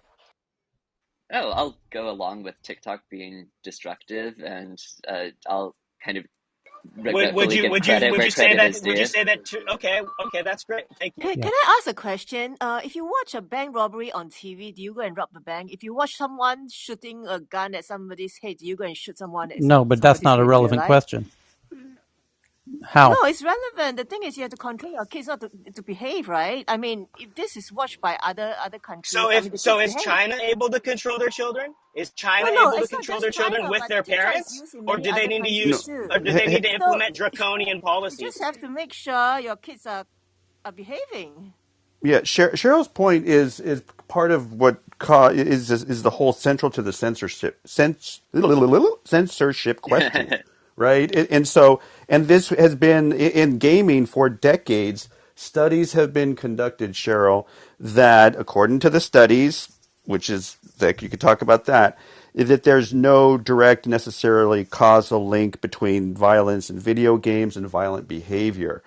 But the question becomes, but then the rational conversation would say, well, there's a small, itty bitty bitty bitty segment of people that can be potentially influenced. And so let me just put one other thing, because this is such a great conversation you cultivate in this room, Tyler, and it really is, it's ahead of the news, it's ahead of certainly Congress. I'll totally agree with you on that. But the other thing here, with regards to this, what is happening with this current generation, and this kind of gets back to the conversation we had about an hour ago. There is a study that came out that said I think it was 30% of high school graduates' career aspiration was to be an influencer. When So, I look at the way that Gen Z is handling their like organizing well, methodologies and well, getting out there with hang the on, Jason. Sunrise Movement, etc., I love it. One moment, one moment. To those of us that are old, you know, and to anybody, you know, there is a huge, powerful message that Dr. Francine brought up earlier about, you know, in terms of the entrepreneurial, you know, the entrepreneurial path, right? Which is what she's doing in her 80s with regards to NFTs and using her creative juices to cultivate making a living, you know. But that's tough. How many NFTs are going to survive? Not many. You know, make money, let alone the blockchains that power them, right? So there is a definite benefit and value for the youngest generation to be entrepreneurially minded. But I can tell you, just on the surface, 30% of those who are graduating high school, if their aspiration is to be an influencer, we should all be scratching our head and thinking about what's causing that, and is that the healthiest, wisest kind of, you know, civilization, quite frankly. You totally Yeah, if we're debunked looking at a Cheryl's point. class of The influencers. number one job, Oh, the sorry, Tyler. I number was going one to say job we're totally. occupation that young kids say they want to have in the future is to be a social media influencer. And then, and Hey, the, Tyler, all yeah, but real been on quick, this stuff. just so Cheryl can Using TikTok is understand, never a war. if the young kids at these schools Yeah. Is want to that be in social USA? media influencers, the way to gain influence In USA? during a campaign is to participate in the campaign. If the campaign this week In the is the USA? chance for you to be seen by the whole of the US is how bad you destroy your school compared to Yes. the other people, because the one who destroys their school most will be the one that gets most highlighted in the campaign, then you're now in a literal competition for your ego, for attention, to be an influencer to destroy your school. So it's a societal problem in Social Yes. engineering. That's USA. exactly what Tyler. That's exactly it. Is you're getting these kids hooked on this attention. This is like total social engineering, starting young, as you said. They're starting with them in the high school and But below. let, It's let me social let me make engineering, it and this is even. part of the I whole think I need to cyber. make it No, even more the clear for our children's friend Cheryl. upbringing, right, is If the parents' watching a bank responsibility. robbery, I get Parents' nothing by doing the responsibility. bank robbery in terms of what these kids really want, which is this attention to be an influencer in this app where all their friends are watching. Going robbing a bank, I'm not going to get that, so that's why they're not robbing banks. Yeah, put it on TikTok when you rob the bank. If it May becomes a I? challenge of Uh, the week, then you might start seeing kids robbing banks. As an organizer, I really want a quick soapbox on this. Just I Jacob, I want to put out a interrupted call to all other Jennifer. Sorry, Jennifer, go organizers ahead. to.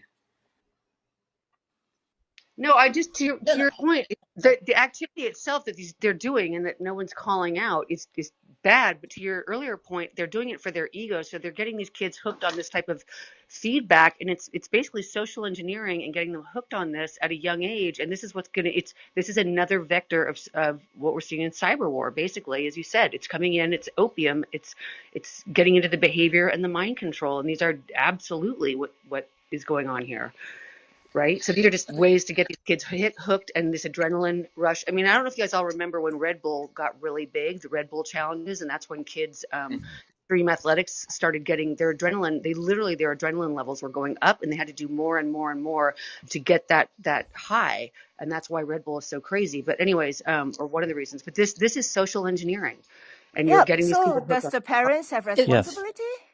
I Cheryl, think Uh, that Absolutely, Cheryl. they do, Absolutely. but may still, I it's may I point stronger than out that. one Huge. fact that about the movies. I believe before what is so in America the Motion Picture Association film rating system there are 5 grades now, right? But I believe before what year there are not such rating system. So that means the violence in movie are considered some kind of influences on the kids. Otherwise, they won't have put this rating system even now, right? So, like from you have the general, you have the PG 13R, and the NC 17, and then even in Disney's movies, you seldom see those blood splatting all over the the places, or the head will be cut off, like what they do in the some like the uh, I forgot the name of about like the Final Destination series. So I believe Cheryl Labs still have some influences on the kids, so that's why the rating system Yeah, exists. that's why there's a So rating let's called PG, extend right? to the TikTok thing and even Yeah. Douyin. So that's why China. So Yep. I mean, you said if kids see some like killing scenes where they imitate that, I believe some of the kids will. So Yes. yeah, yeah. That's why So there's a so that's why PG they called have this. parents guidance. That means parents have to take responsibility too. You have to teach your kids to behave. Yeah, so that means under some ages, below some ages, you have to make them less contact with this kind of information. Or That's how. don't let them use TikTok. Yeah. Here is Thank also you, what I look Jennifer, the BB, and small. Cheryl. I just really Go, quickly wanted to say, go as a ahead. political organizer, I want to put out a call to influencers and political organizers to recommit themselves to ethical and nonviolent organizing tactics. Jacob Donna? is done. So my thinking Oh, is there also some kind of cultural pop culture where we actually want to have, you know, the quickest rich the rich and famous way of getting there. We all admire, you know, the famous actor or actress and want to be one of them, and we don't even think about the thousands that fail, or we want to be, you know, Zuckerberg or Facebook or Google or things like that, but we don't actually see and learn about the thousands and thousands of tech startups that actually fail and the few ones succeed. So there might be a play where, you know, the culture where we want to have the quick, famous and rich. Idolatry is the vice. Whether it's it can be money, right? Greed, or like you're saying, those are great examples. It's also, I think, a generational thing where you got to remember this. You know, this generation has been brought up by like keeping up with the Kardashians, people that are famous for being famous, right? So the number of followers, how viral they can get videos, how they can become the next influencer, which is like what we mentioned in an earlier room where it was like 1% of all the people that make, you know, big money on YouTube. You know, it comes to like 1% of all the money they pay out.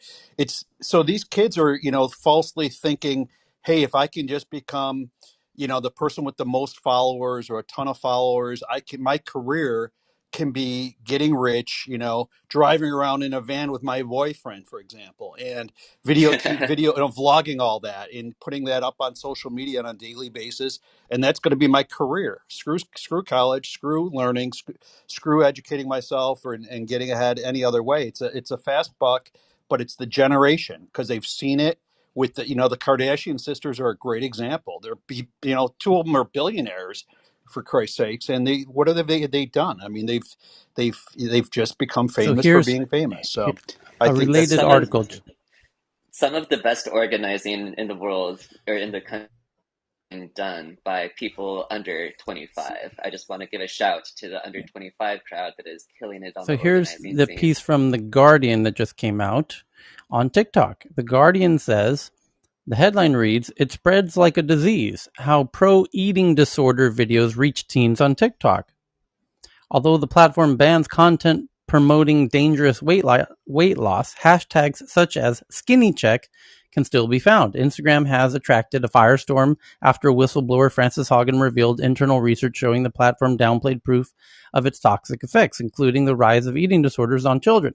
But such issues are not limited to Facebook-owned social media company. The Guardian has found a variety of harmful pro-anorexia hashtags remain searchable on the popular video sharing app TikTok, where corresponding videos have billions of views combined.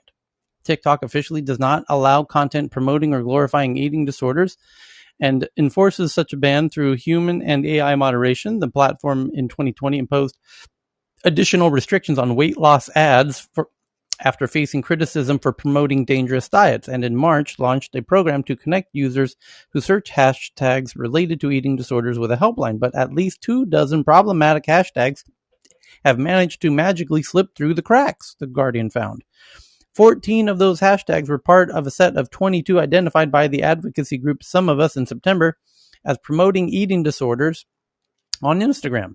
More than a month later, they were still active on TikTok. An additional 11 hashtags relating to eating disorders content that were not on Instagram were also operational on TikTok, including Skinny Check with 1 million views, Size Zero with 1.4 million views, and Thigh Gap Workout with 2.6 million views. In addition, many users appeared to intentionally misspell popular hashtags promoting unhealthy eating after they were banned to get around the new regulations. For example, after the platform banned the hashtag ThinSPO, short for Thinspiration, users began using ThinSPAO and ThinSRPO. TikTok's own search feature suggests some of the popular hashtags used to get around its censorship, prompting the user to search ThinSPAO if they simply type thin into the search bar. Other seemingly innocuous hashtags such as calorie deficit snacks and weight loss progress are rife with problematic content encouraging users to restrict and count calories. The simple hashtag skinny has 1.7 billion views and leads to a number of weight loss videos. TikTok as a platform is flying under the radar right now, said Bridget Todd, a spokesperson for a women's advocacy group. Everybody knows that Facebook and Instagram have a huge potential for harm when it comes to young audiences, but we are not talking enough about the dangers of these newer platforms, she added. Well, probably because all the kids are on TikTok and not on Facebook. But kudos to The Guardian for figuring it out. And why can't the New York Times and the Wall Street Journal figure it out? It's a real conundrum. It's a real, what the fuck's going on? Do you think the Guardian was paid to write a puff piece? Guardian is a donation-based publisher, right? Yeah, so they Tyler, couldn't do be you have your paid. voodoo doll for the Wall Street Journal ready for Halloween?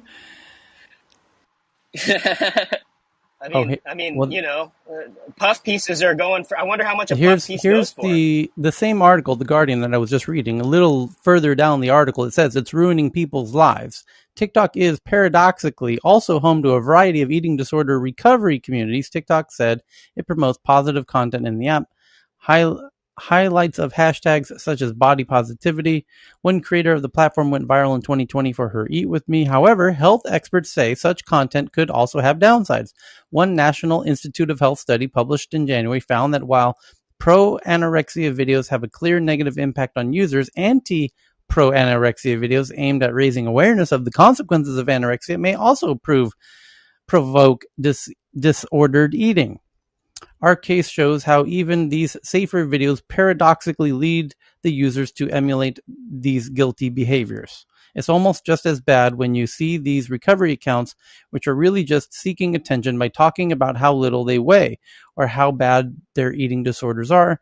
That is not actually helping people in recovery. It spreads like a disease, she says, of the eating disorders. One person talks about it, then another person gets the idea to do the same thing. These platforms need to crack down on it because it's ruining people's lives, The Guardian found an expert to say about TikTok. From the National Institute of Health. Fitspo is okay. Thinspo, not so much.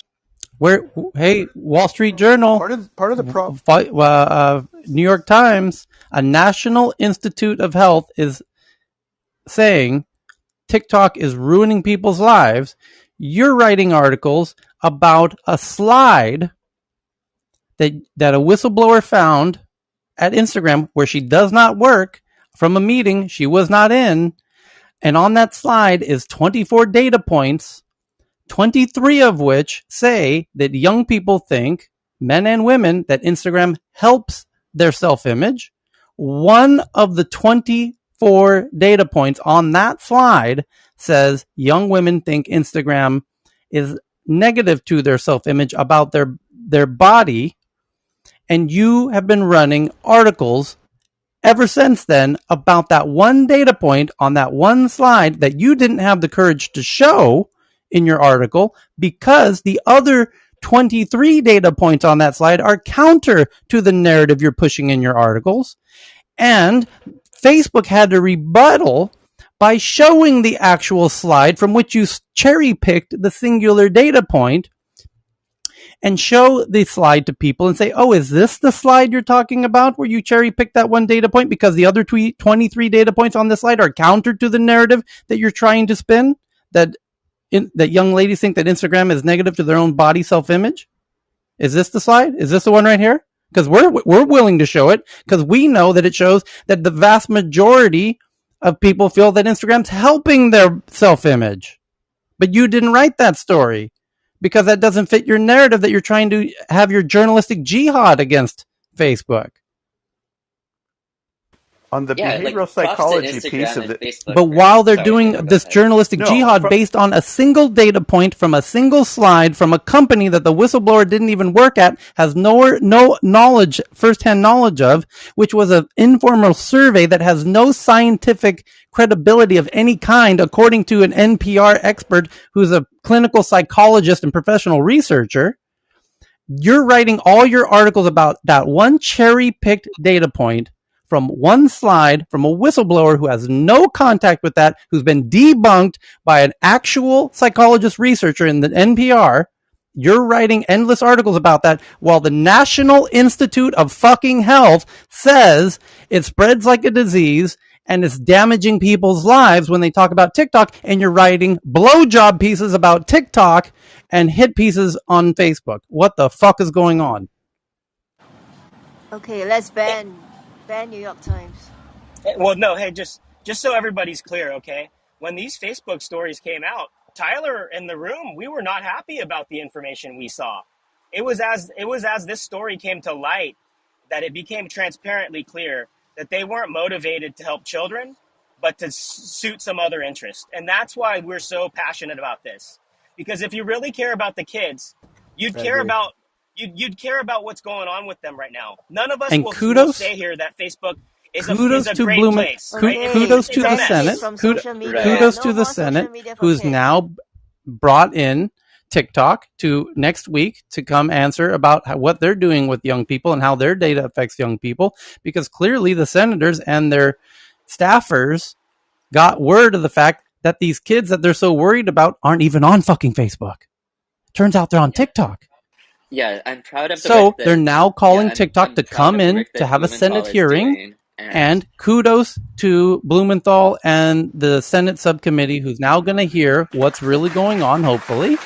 And shame on, by the way, the only publication who even ran the headline that TikTok is even going to go to the Senate was fucking uh, uh, Forbes. Thank you. Forbes The of all only mag publication yeah, Forbes. who ran with the headline that the Senate's asking TikTok to come explain itself was Forbes.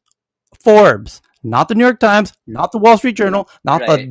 Yeah. not Vice, not the Washington Post, and all the usual suspects who are all in this journalistic jihad against Facebook and Instagram. Tyler, I can want to I? elevate one point, David. I just want to elevate the like yogis and mindfulness meditation guru influencers that are using the platform for good, and everyone else needs to take a look at what they're doing. I'll throw to David if that's okay. I I just wanted to just kind of there's so many things that you said that were so powerful, but one of the things that I would like to just throw on the chessboard is the product that we are consuming with the social media experience, right? The tweets that were twatted on Twitter, the Instagram stories, they are these little tiny little snapshots by design, right? They're little morsels of everything good, everything bad. But by being so small, they don't have the nuance, like the thing about the eating disorders. They don't have the nuance in how they're being delivered, how they're being consumed. So the behavioral psychology and all the psychology of how those are consumed and what they hit in terms of your mind is something that's the question. That's the So question that we need to decide. How are we going to as a in terms of the regulation, in terms of letting the companies roll their own and let the market help clear this up. that's the new kind of thing that's come out of the box, which is, are the companies who have data, have some inference on your psychology, are they going to be held responsible for what they're feeding us? Not just kids, by the way.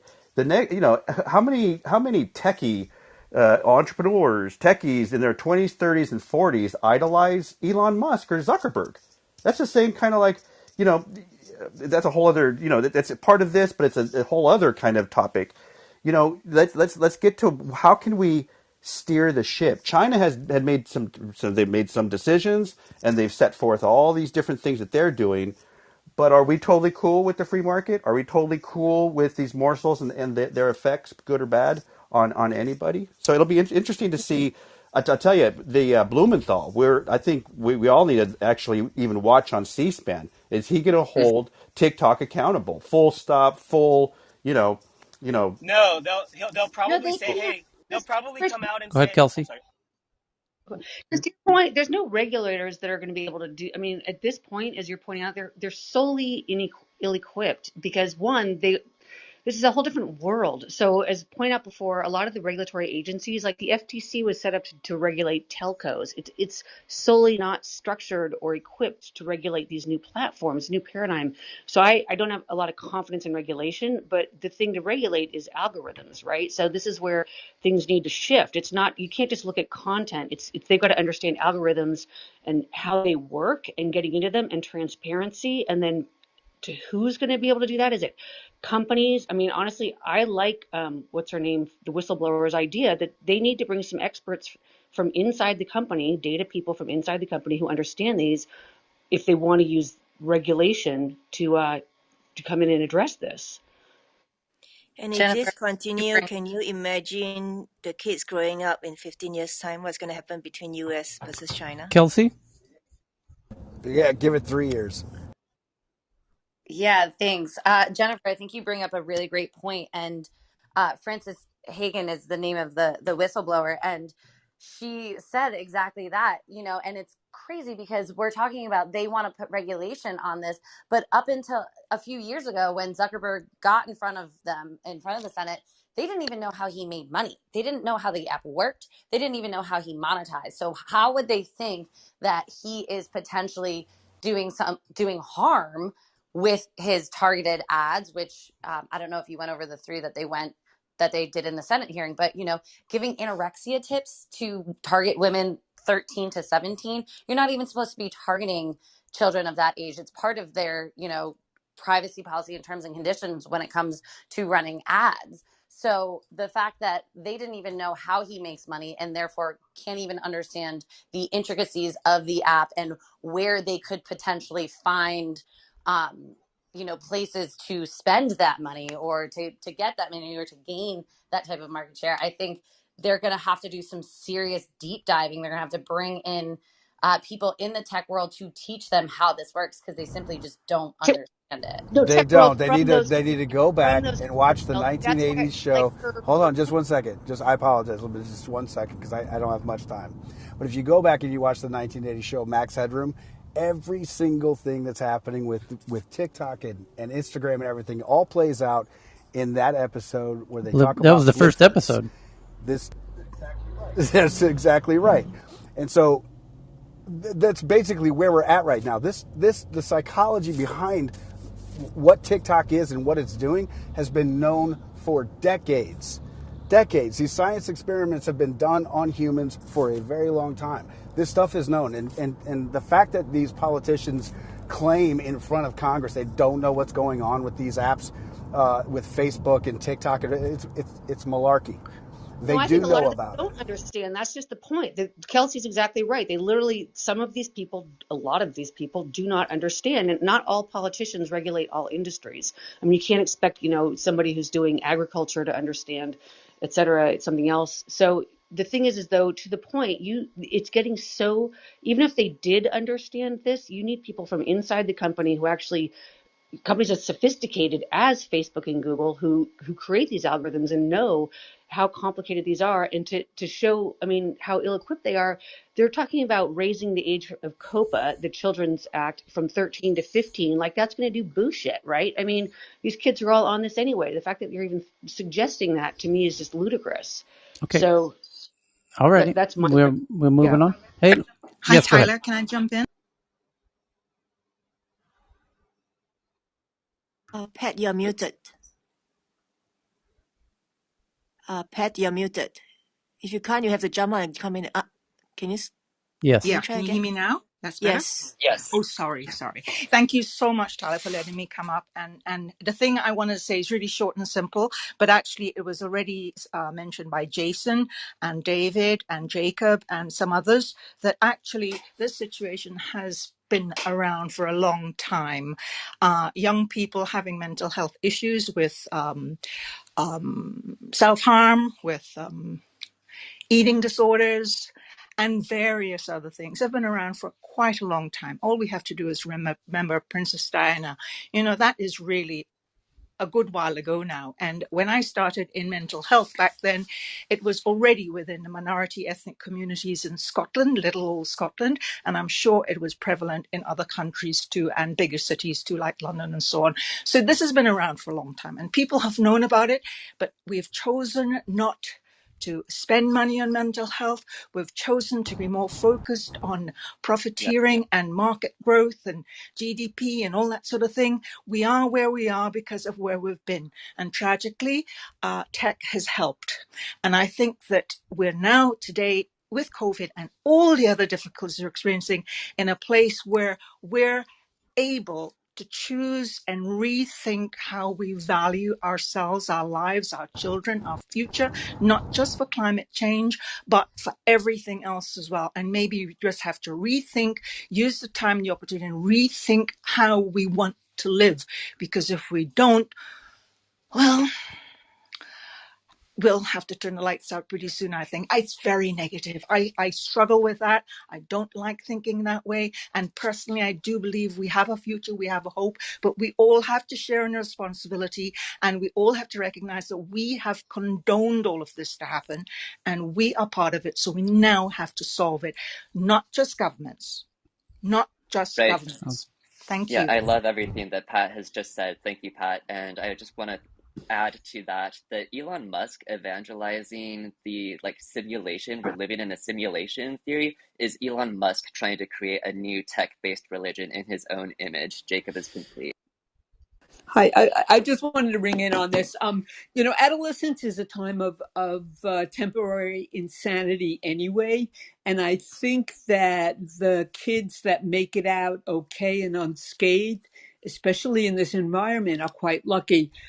There has always been a contagion feature among adolescents. They want to be like each other, and when somebody is on TikTok, because there is a very strong pro anorexia community on TikTok. When somebody's there displaying their toothpick legs and everybody is going, "Oh my God, you're so gorgeous" in the comments, it just perpetuates this kind of stuff. I don't know. I just think that it's Facebook's turn in the barrel and people are going to turn on TikTok eventually, especially once they start looking into this stuff. Thank you, Fran, I'm Fran. complete. So, new topic. We got about 10 more to go.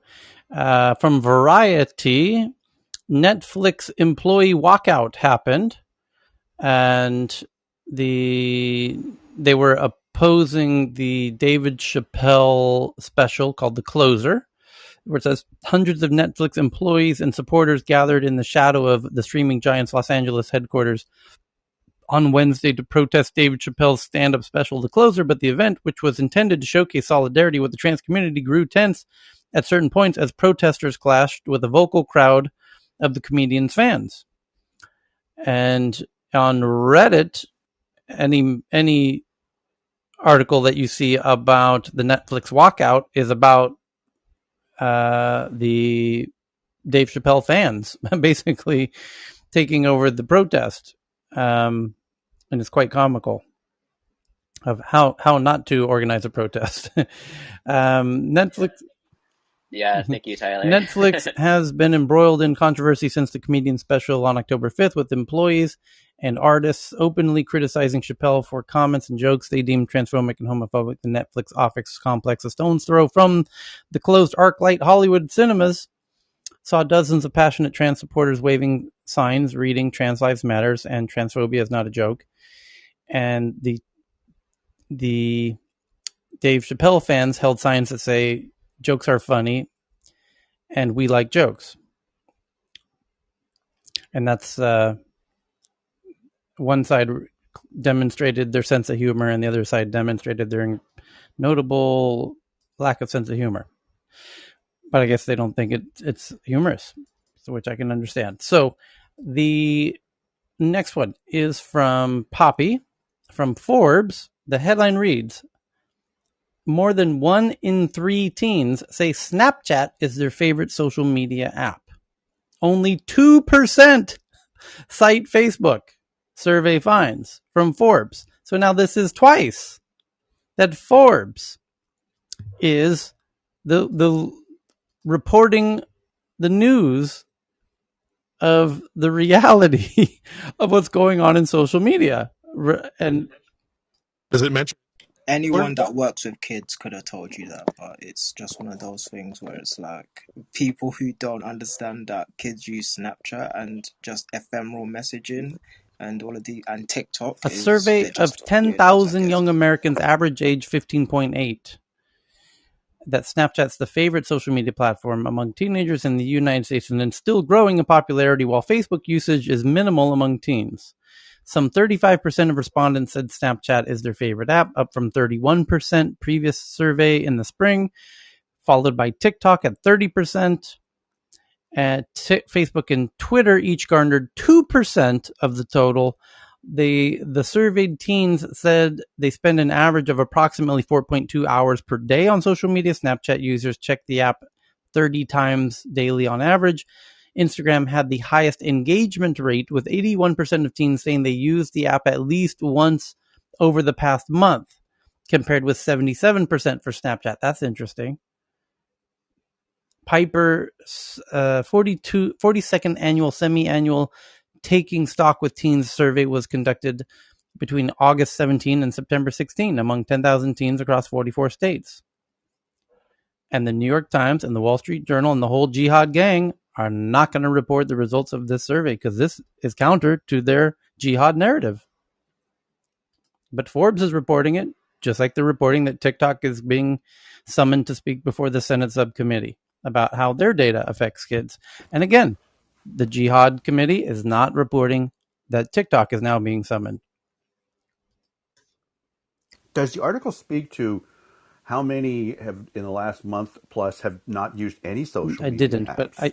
I just To kind tweeted of it get to the the Tech News Twitter yeah. account at TNATW. Okay, cool. The Thanks. next one is that a lady found a folder on her computer with thousands of audio recordings from within her own home Amazon device. A woman has been This shocked is to great. discover Yeah, just this is how great. much data Amazon had collected about her. She posted a viral TikTok video explaining how she discovered thousands of audio files of her in her home from her Amazon device. The next one. I want to do a quick plug for the Facebook logout campaign since we keep on circling around it. Just look up the Facebook logout on Google. Sure. Oh, thanks, Cheryl Tyler. shares this one from the BBC. Headline reads, Gene Silencing Medicine Transform Crippling Pain. The NHS in the UK is set to fund innovative therapy that patients say has given them their lives back. An innovative type of medicine called gene silencing for people who live in crippling pain. The drug treats acute intermittent porphyria, which runs in families and can leave people unable to work or have a normal life. Thank you, Cheryl. Faraz sends in this one from MIT, that MIT researchers create a fabric that can sense and react to its wearer's movement, called OmniFiber. The soft fabric fiber features a hollow center channel that allows a fluidic medium to travel through it. Evan found this one about the stoned ape theory suggests that magic mushrooms triggered human cognitive evolution, and that is indeed a very beloved theory by a very beloved man named I just love Terence that McKenna. theory. We need a stoned ape like NFT or T-shirt or something. That's just such a great Yes, for those term. who aren't familiar with Terence McKenna, he's truly one of the most remarkable people that have ever stepped on the planet. And he was a psychonaut and experimented very heavily at the very earliest days of psychedelics, where he went with his brother Dennis down to the Amazon to find different tribes who had very interesting psychedelic rituals, and brought them back to the West, along with Mr. Wasserman and the other people who, the earlier discoverers of these ancient medicines. And Terence developed what he called the stoned ape theory, which means that because psilocybin gives you better visual acuity, better audio acuity, temporarily while you're under the effects, that potentially it might have played some role in developing our caveman brains into our current human sapien brains. The next one from BB from Vice says a man has been arrested for unblurring Japanese porn with AI. This is huge, or maybe not. How are you It's you called didn't butter you didn't knife. know how And huge it was until you I want unpixelated it. This is really huge, Goodbye, or maybe pixelated not. penises. Deepfake technology could practically reverse the pixelization in Japanese adult videos, raising legal and ethical concerns. And for those who don't know what we're talking about, in Japan, porn is legal, but showing genitals is not. So they pixelate the private parts. And somebody has depixelated the private parts using. So Watch out for the earthquakes. the depixelization feature, how you can apply that. You know how people try for privacy issues, right?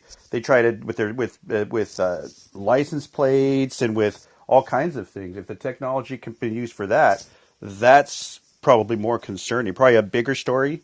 Pun Okay, intended. BB sends in this one.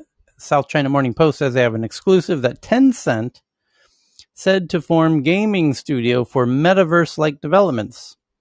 This is China's biggest tech company going big into metaverse gaming.